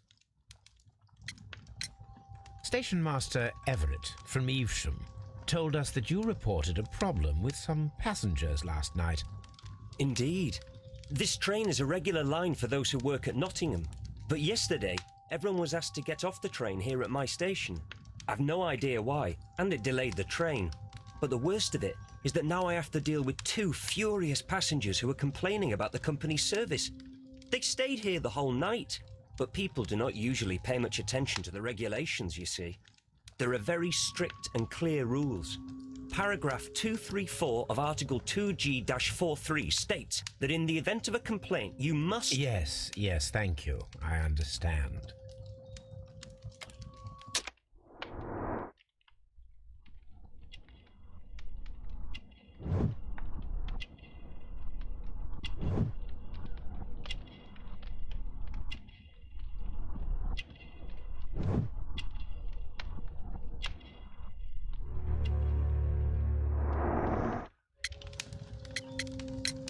Apart from the passengers disembarking, did you notice anything else that was unusual last night? I did, and I mentioned it in my report to our higher management on the matter. What was it? Sorry, but I can't tell you. The station master's reports are confidential. Confidential, you say? How long have you been working here? I've worked here long enough to be quite capable of managing a railway station.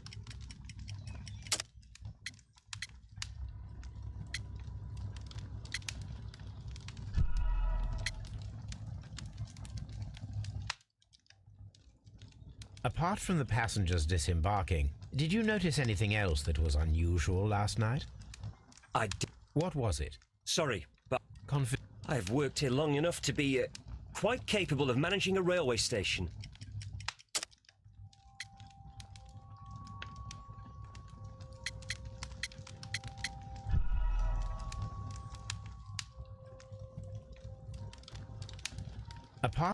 What was it? I've worked here long enough to be quite capable of managing a railway station.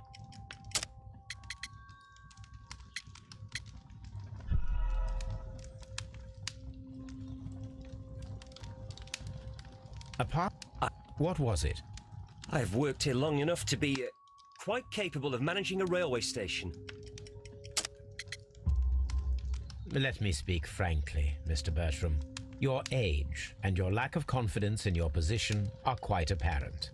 You cannot deny that you have only recently completed your studies. I was at the top of my class. Listen here, young man. I am aware that you wish to protect yourself behind all these regulations, but I represent the law. And you are obstructing the investigation of an important case. I would suggest that you cooperate with Mr. Holmes. Think of your career. Ah, that is... Well, I'll tell you everything. First of all, I scolded the ticket inspector, for it was he who asked the passengers to leave the train. It was not his right to do so. He was very rude. And then, later on, I received a most peculiar telegram from my colleague at Chesterfield Station, the next stop along the line. What did the telegram say? Well, that was the peculiar thing. It was almost unreadable. It was full of errors and awfully vague. It was hard to understand if the train had correctly passed that station or not. You can read it for yourself. We ought to visit Chesterfield Station. We need to confirm if the station master saw the train or not.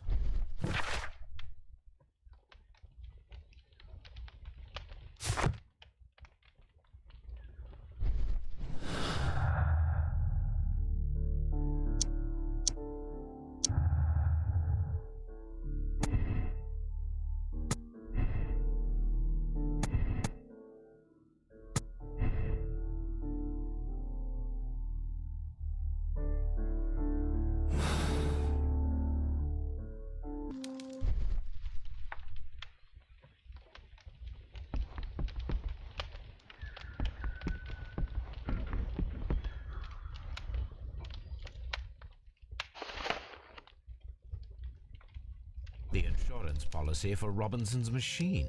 A significant sum.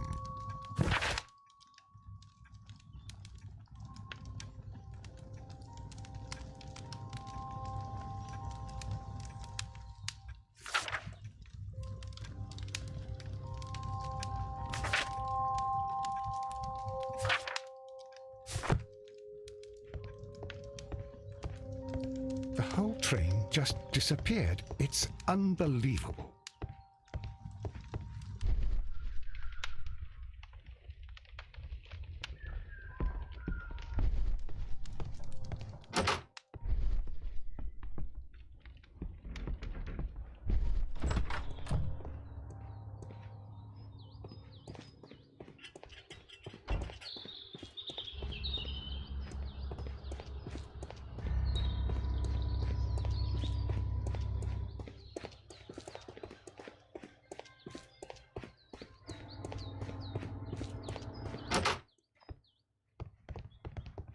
Railway.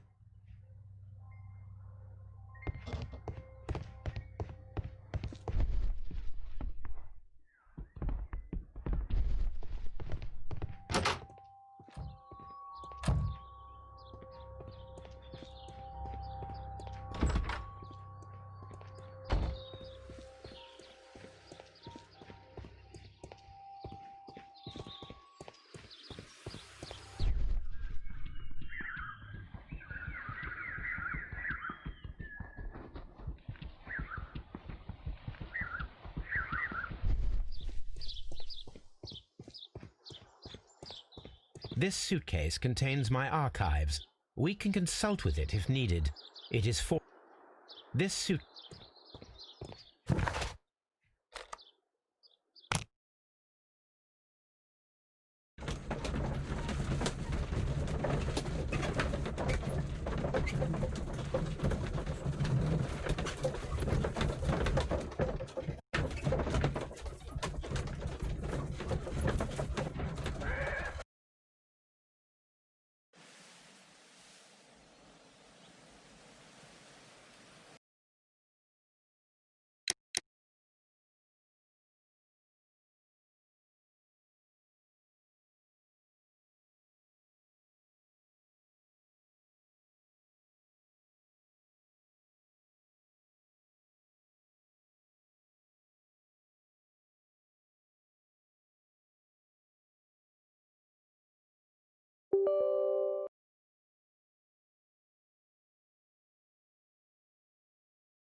whole train just disappeared. It's unbelievable.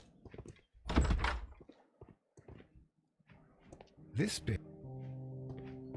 A fishing advertisement.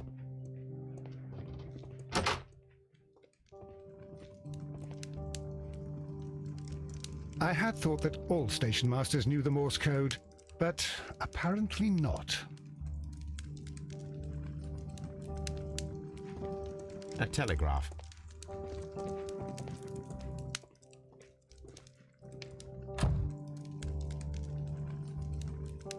How could he fall asleep at work like this? Excuse me, sir. Wake up. Ah, his breath. He must have swallowed half a distillery. And that explains the how. By his sleeping off the alcohol, you mean? Wake up, please, sir. What? The 18-hour 72 train has arrived? Good day to you. We are investigating the disappearance of last night's train, and we should like to ask you a few questions. Were there any passengers who got off that particular train at your station last night? No, nobody, it seems to me. Although I did not leave my office, so... No doubt you were very busy. You don't say. You can't ever get any peace around here. Now you have to send a telegram each time a train arrives and departs.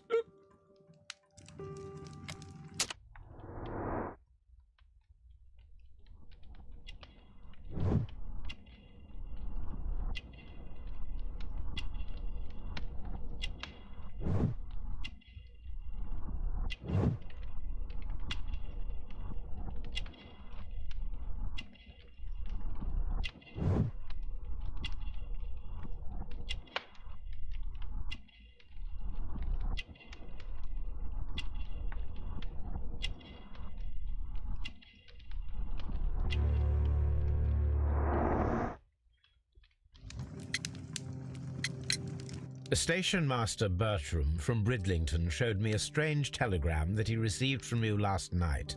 It concerned the train, but it was barely comprehensible. What? He's a fastidious little twerp, that Bertram. I remember everything quite clearly. It was late, and I was tired, but I did my work. So what? There's no need to be so petty.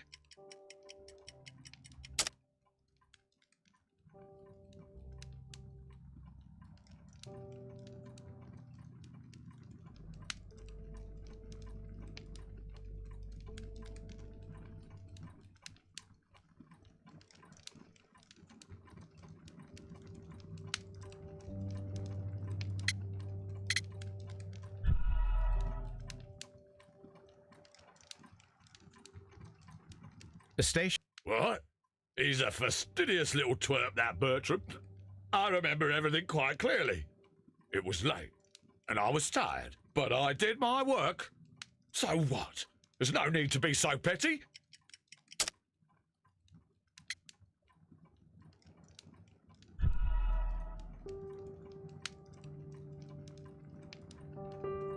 The station... What? He's a fastidious little twerp, that Bertram.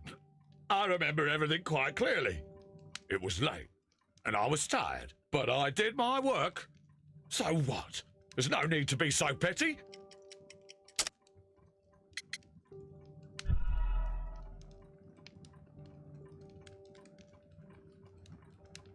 What? He's a fastidious little twerp, that Bertram. I remember everything quite clearly. It was late, and I was tired, but I did my work. So what? There's no need to be so petty.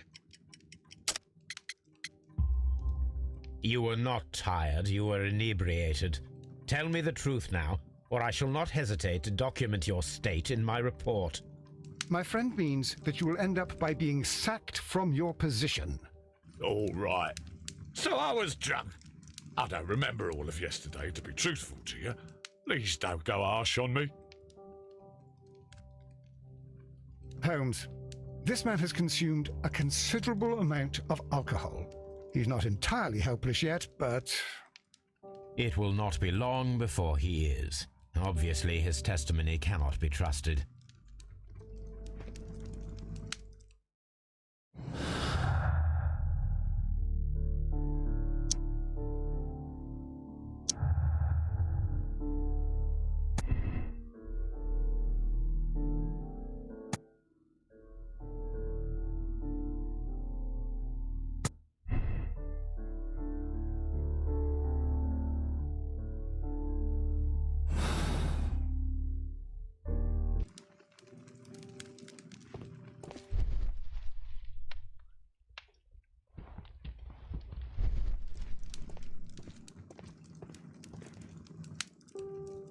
I had thought...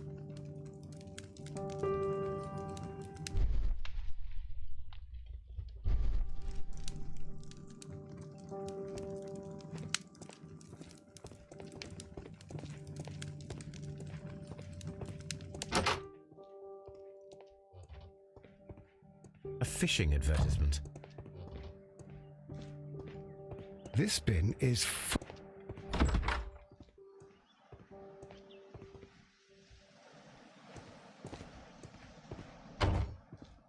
There is no sense in asking the station.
These tools were used quite recently. They are still muddy.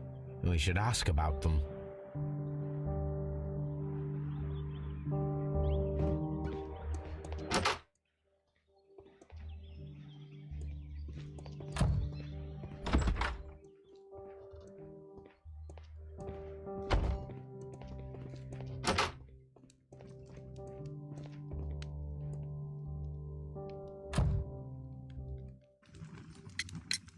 You have quite a number of dirty tools lying around here.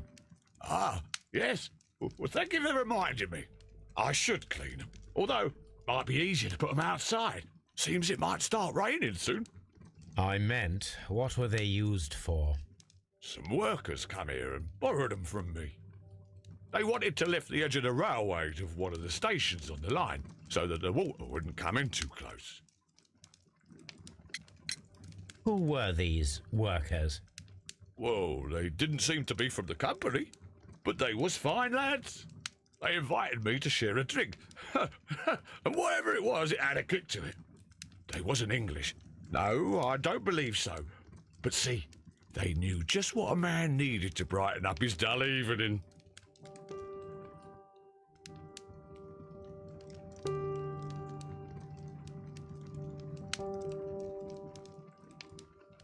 Holmes, how is it even possible for a train to disappear?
It's a scandal.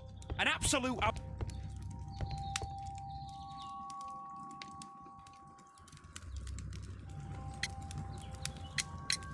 According to this document, you have insurance for your prototype. Oh, thank God. Where did you find it? Near the telegraph station.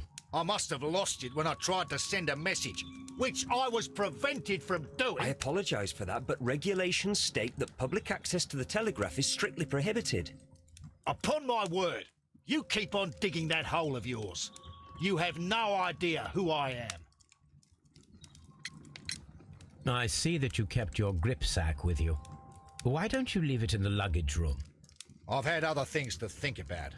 I lost my prototype. And this idiot station master just stands here doing nothing to help. Oh, but... Well, that won't do at all. Station master, I believe that the regulations state that any passenger luggage should be taken to the luggage room. I'll do it right away, sir. Sorry, sir. This Robinson is quite a character. We should learn more about him.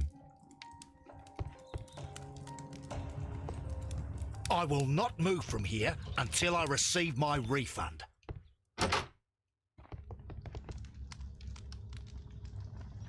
Don't...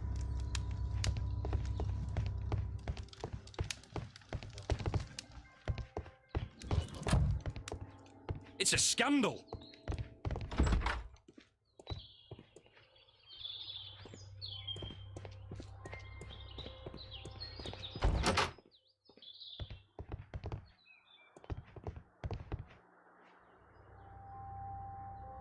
This grip sack belongs to Mr. Robinson.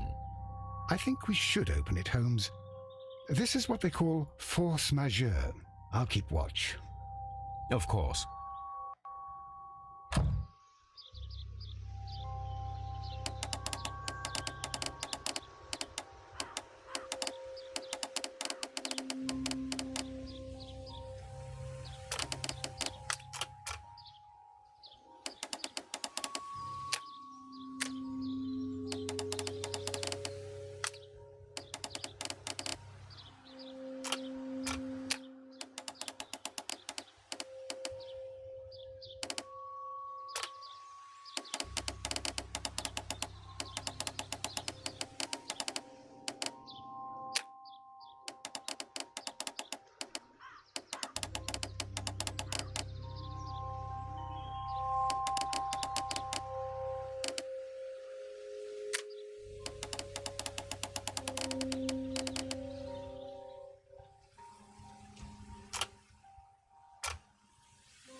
Look, Watson, a bundle of contracts.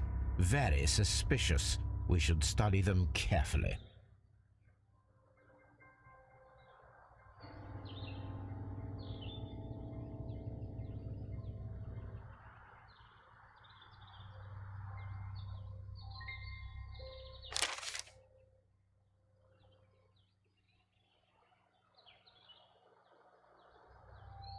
An exclusive sales contract. Mr. Robinson is the seller.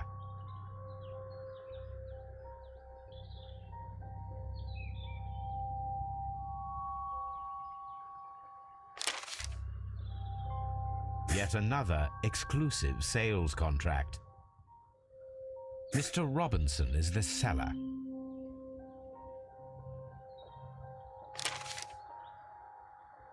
Yet another exclusive sales contract. Mr. Robinson is the seller.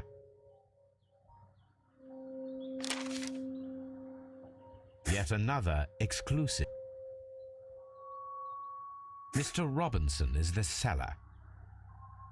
Well, it is very clear that this Mr. Robinson received prepayments from various people for his machine.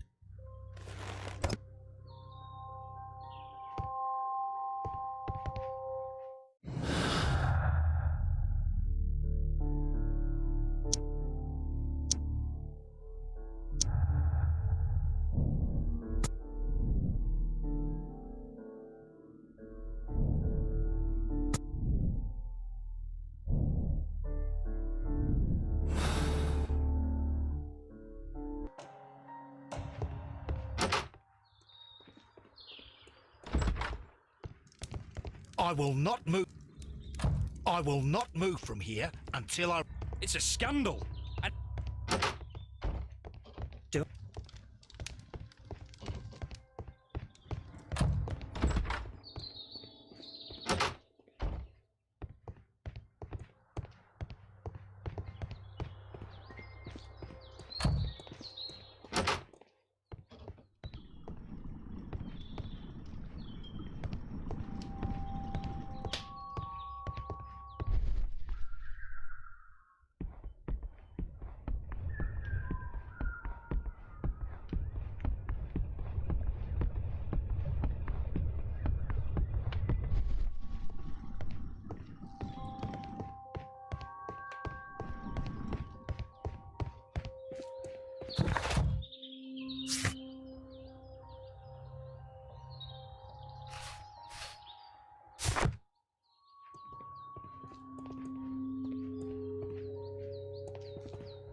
I'm always wondering what's on your mind, Holmes.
I had... Ah, will I ever get any peace?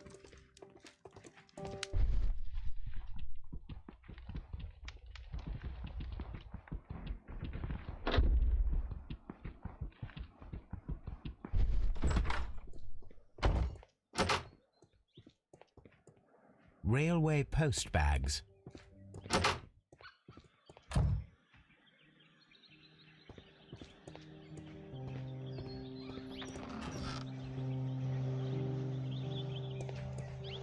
A handcar wheelbase.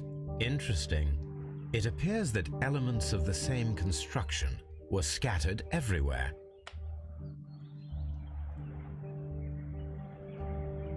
Watson, please tell me, do you believe in magic? Of course not, Holmes. Then you are of the opinion that a train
Watson, please tell me, do you believe in magic?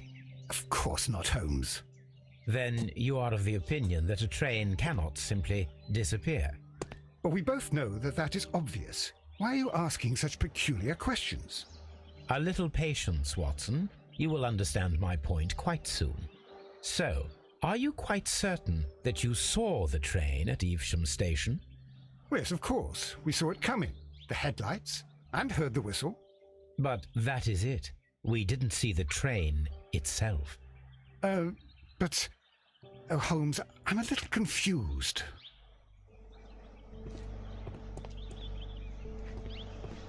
A handcar wheelbase.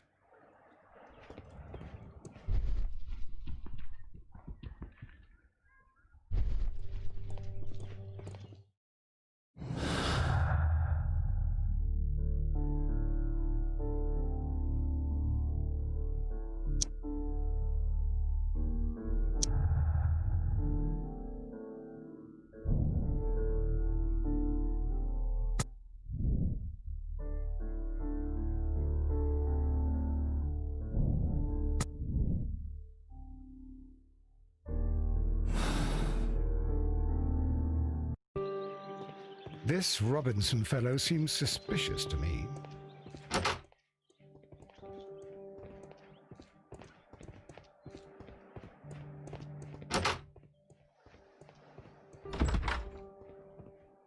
A fishing advertisement.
The entire train has disappeared.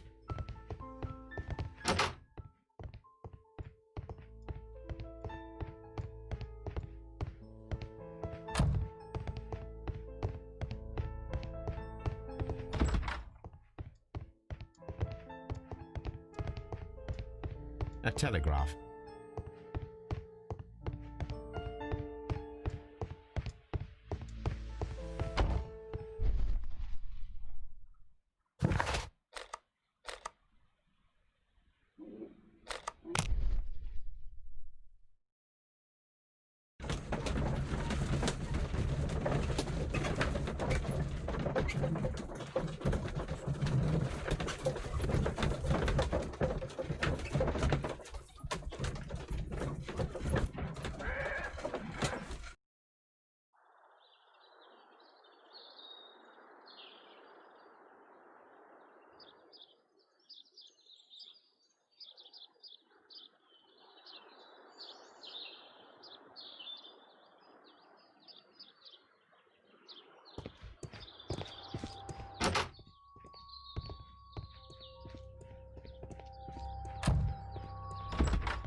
I will not move from here. Don't.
I should use the appropriate object here. I should use the appropriate object here. I should use the... I should use...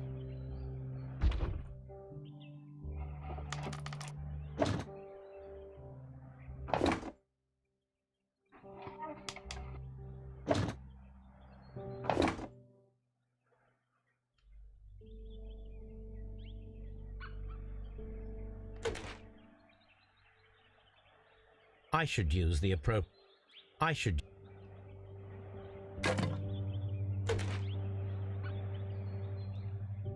I should use the appropriate object.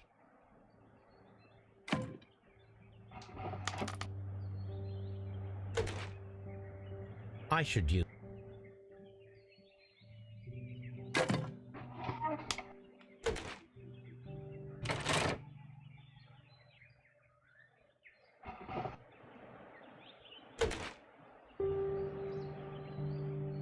I should use...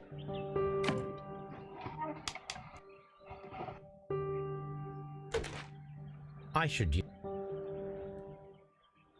I should...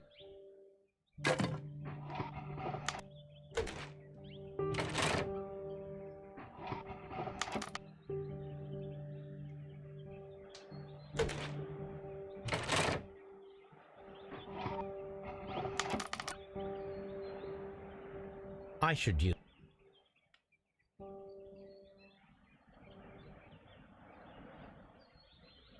I should use...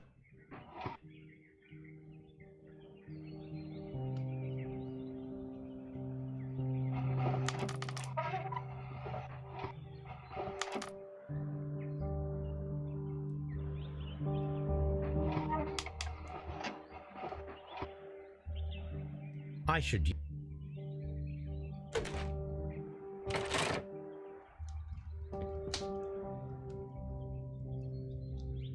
So, now here we have the fake train that we saw approaching Evesham Station last night. Doesn't look much like a train to me. Be patient, Watson, I haven't finished yet. Try using your imagination. Our train requires only a headlight and a steam whistle.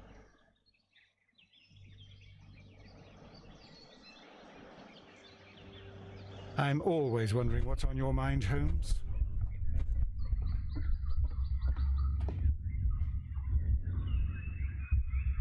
We need to...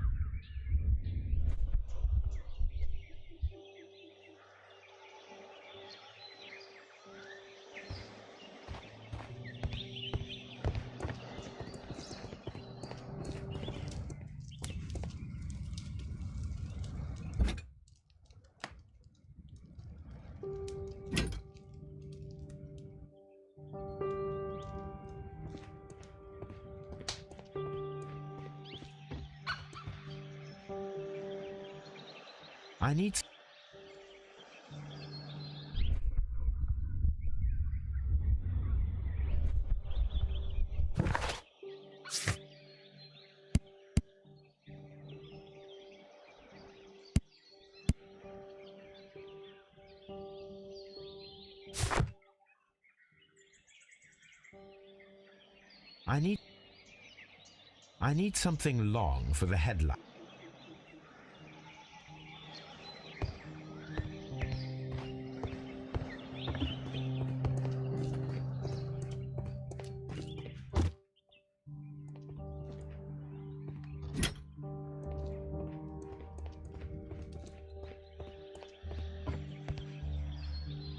The long pole is now attached. It will allow us to connect them. The headlight is attached. The steam whistle is now connected. Holmes, what can we do to make the steam whistle work? It is elementary, my dear Watson. We shall need a fire extinguisher. The fire extinguisher. Now let us see what we have here. The steam whistle is ready to be used.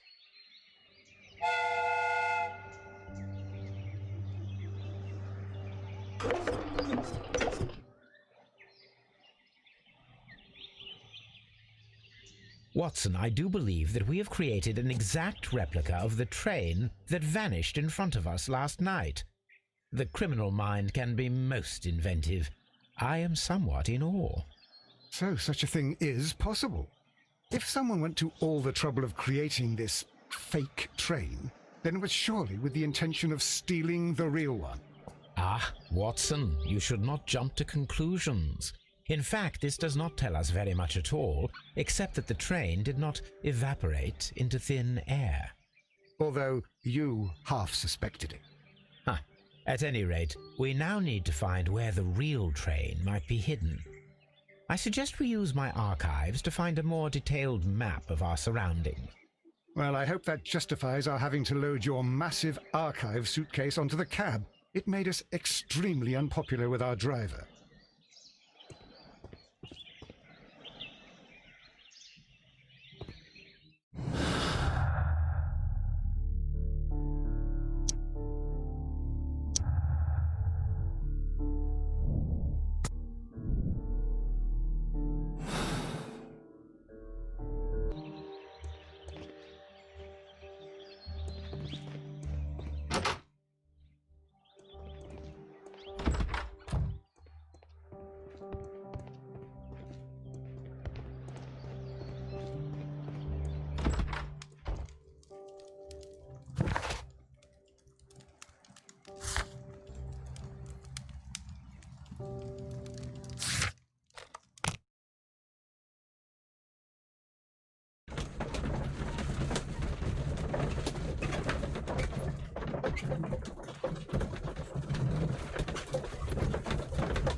the entire train has disappeared.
A fake train. Ha!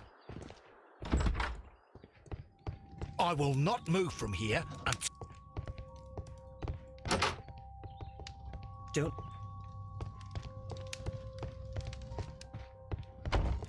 A fake train.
Bags were recently dragged here. French wine. These bottles are too expensive for a station master's wage. Shameful.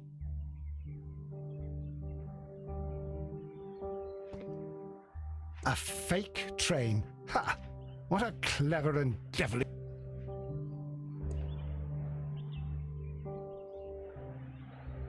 French.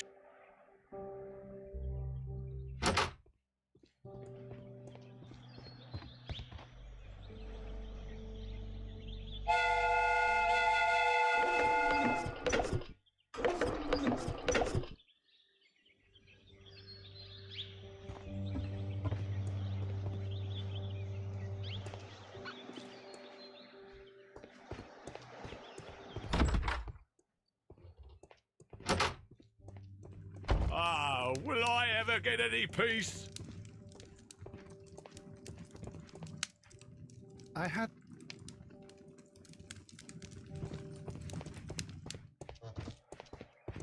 This bin... A fishing advertisement.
A telegraph.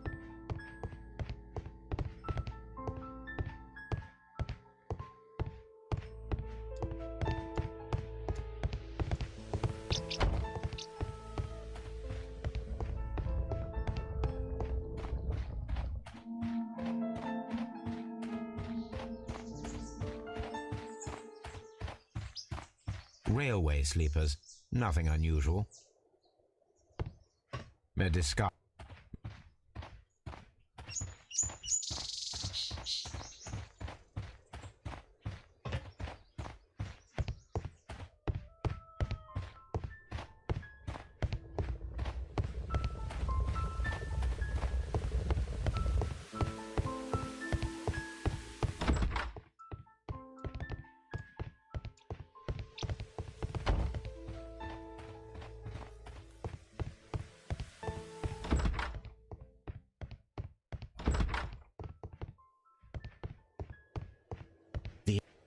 The entire...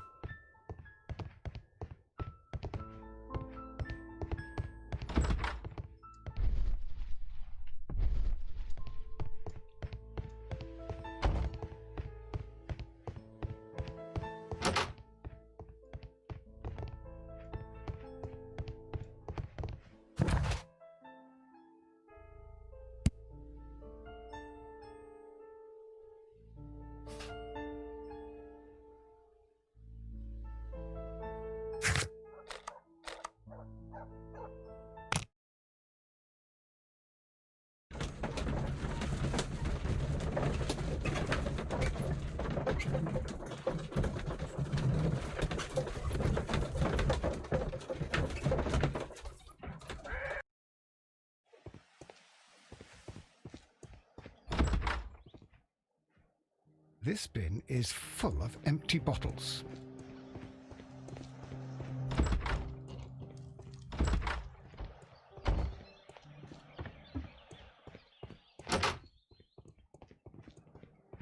Railway post bags.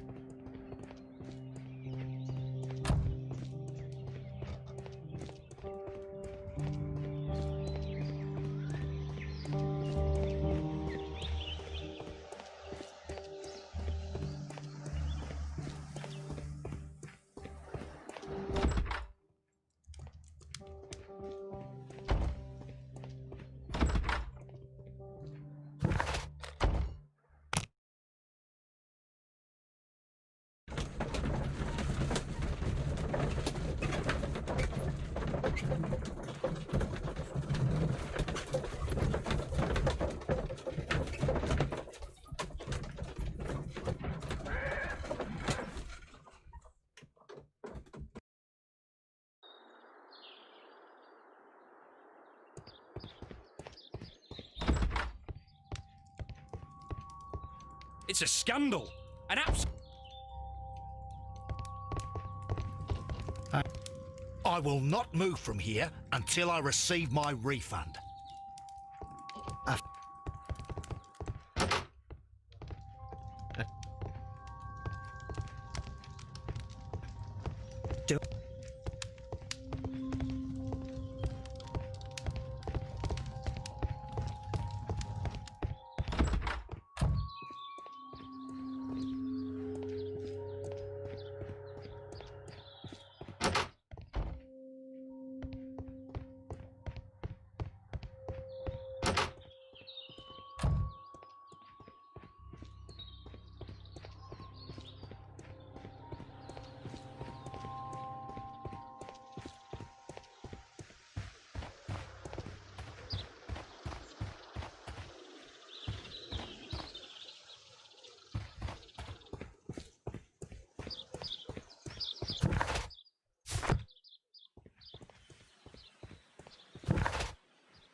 Railway postbag.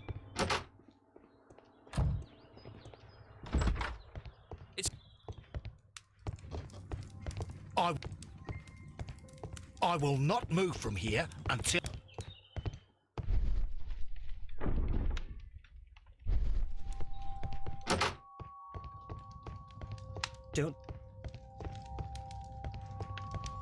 Don't touch anything, please.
Now we have two maps.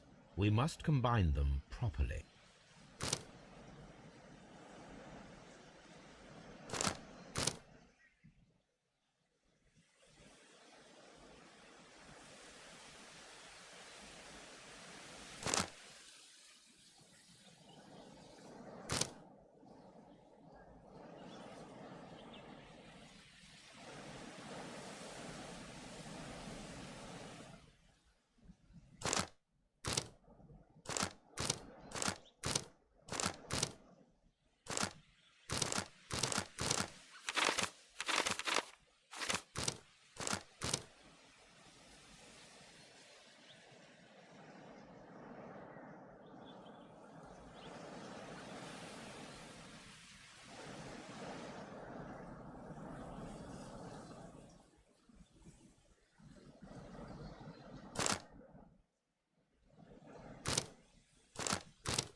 Here it is.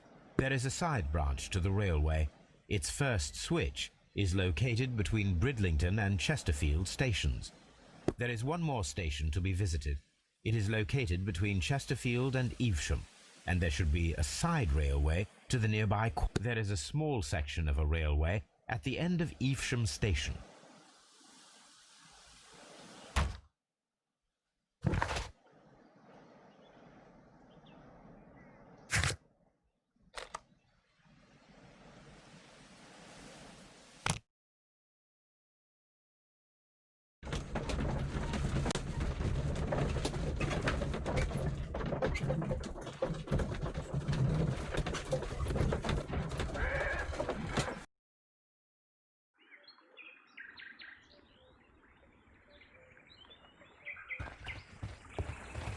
The switch is rusted, but it still works.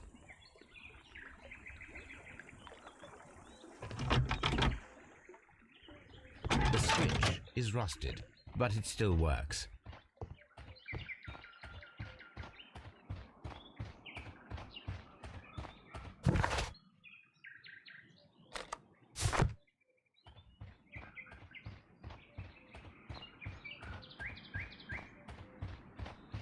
This suitcase contains my archives. We can consult with it if needed. It is fortunate that we took it with us.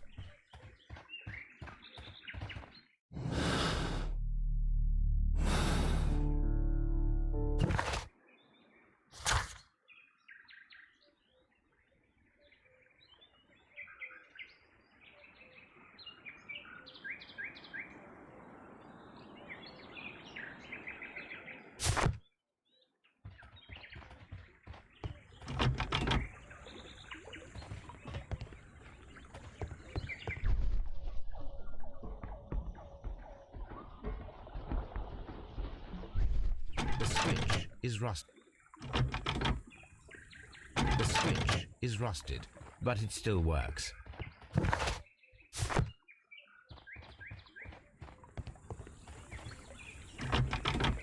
The switch is rusted, but it still works.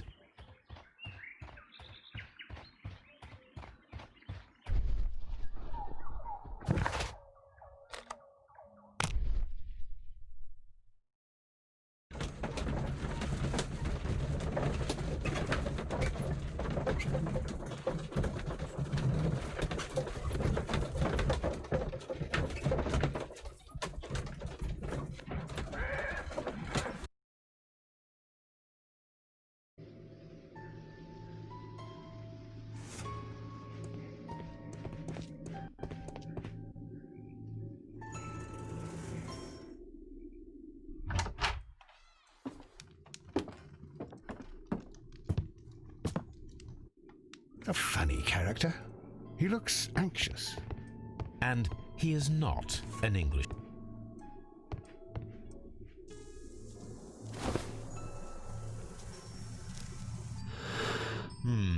This scent is familiar to me, but in order to recognize it, I must combine my associations into one picture.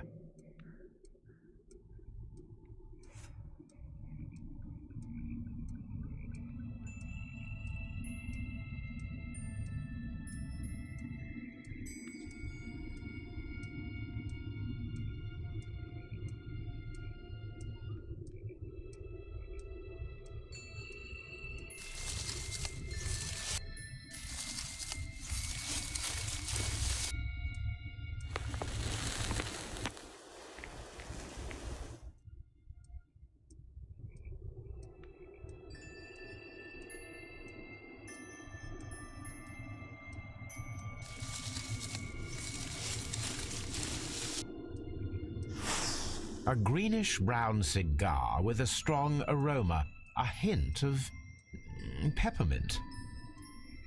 Ricardo. You already know the name of this man? Holmes, you amaze me. No, Watson, I refer to the cigar. It is a Ricardo Tarrant, a Mexican cigar of an excellent quality. Quite an expensive one, too.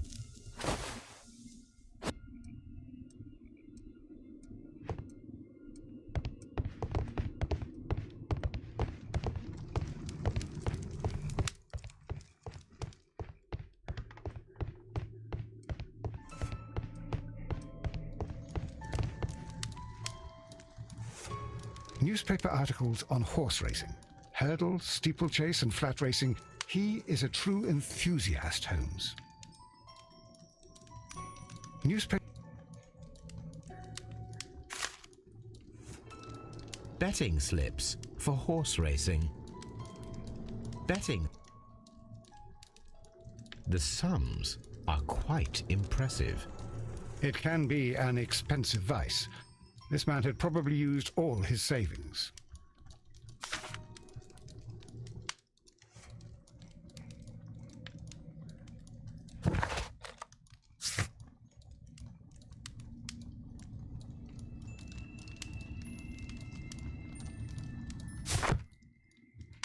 A telegraph.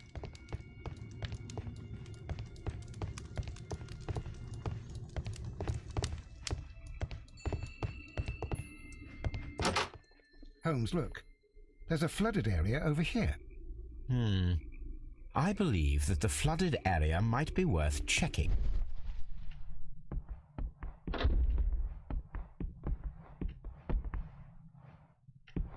This ashtray is full of ash and cigar stubs. Apparently, there was a conflict between the a greenish-brown... These ashes... That means... Well... A greenish... These...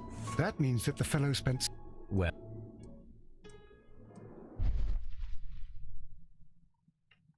A green... These... That means that the... Well concluded, my dear...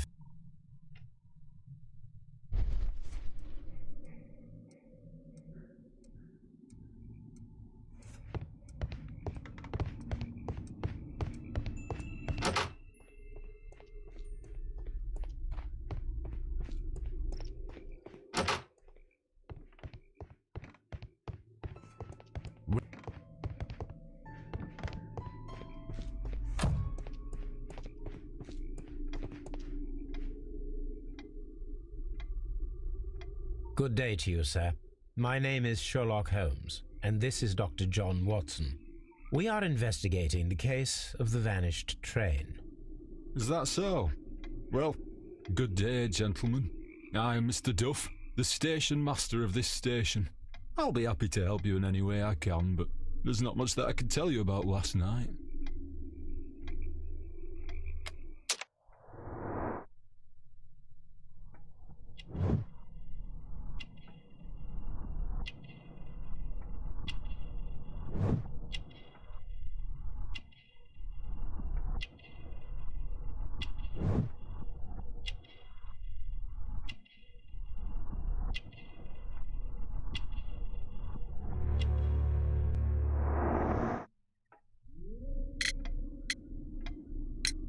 It appears that you may be at risk of some flooding along the line here. You mean that the whole bloody lake is at our feet? Quite so. But it is strange, because according to my map, there should be a quarry here, and behind that, the lake. How should I know? I only arrived here a few months ago. And where did you work before that? Well, I was working in Nottingham, but I asked for a quieter place, so they transferred me here. Life is cheaper. I can't really complain. I observe that you are a gambling man, Mr. Duff.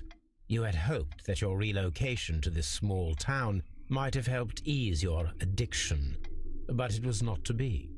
I beg your pardon? Addiction to what?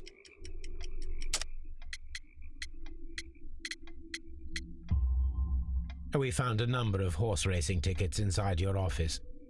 Well, we all have our weaknesses. An expensive obsession, surely, for a station master. It is none of your business. I occasionally attend the races with my colleagues.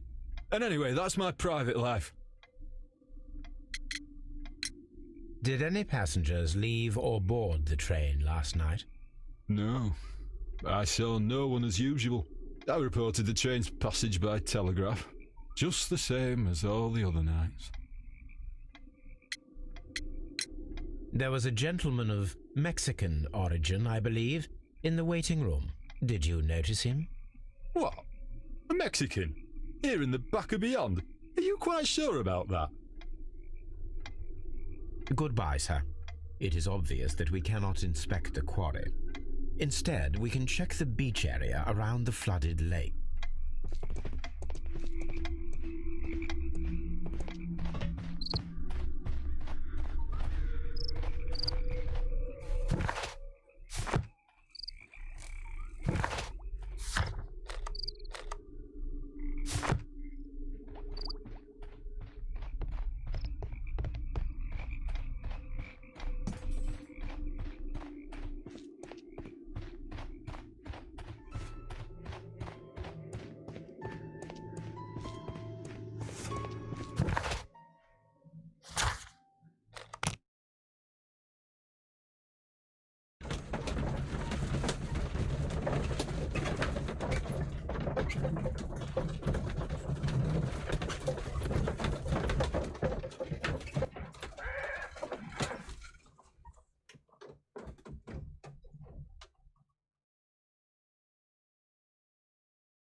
Here we are at the beach that is located near the quarry and Doncaster Station. It doesn't look like a very good place to rest.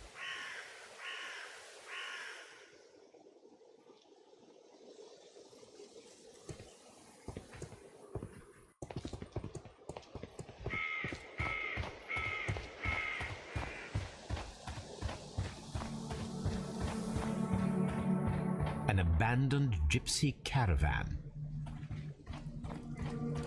This place was abandoned fairly recently.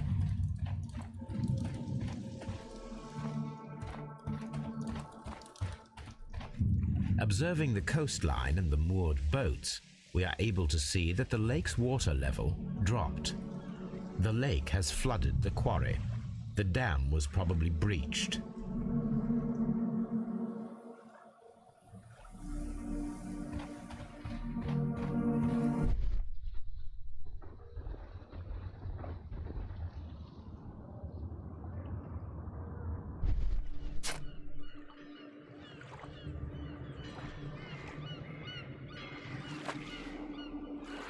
A label with the name Las Zarpas.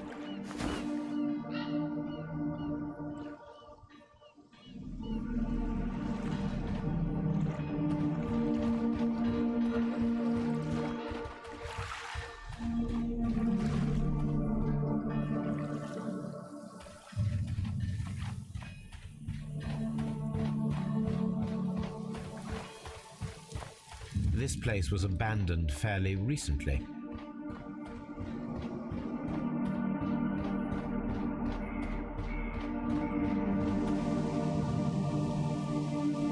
An advertisement for lake cruises.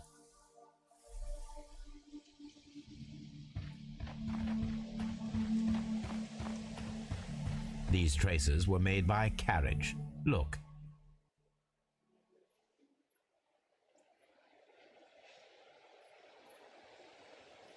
Nothing interesting here. Nothing interesting here. Nothing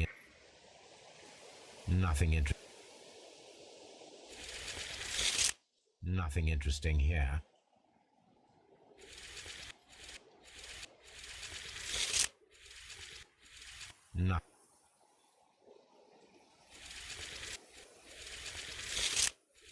Nothing interesting. Nothing interesting.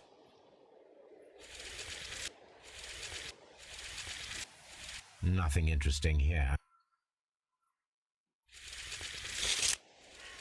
Nothing interesting here. The vehicle would have been heavy, as these tracks are quite deep. These traces are relatively fresh and were made by a large truck loaded with materials.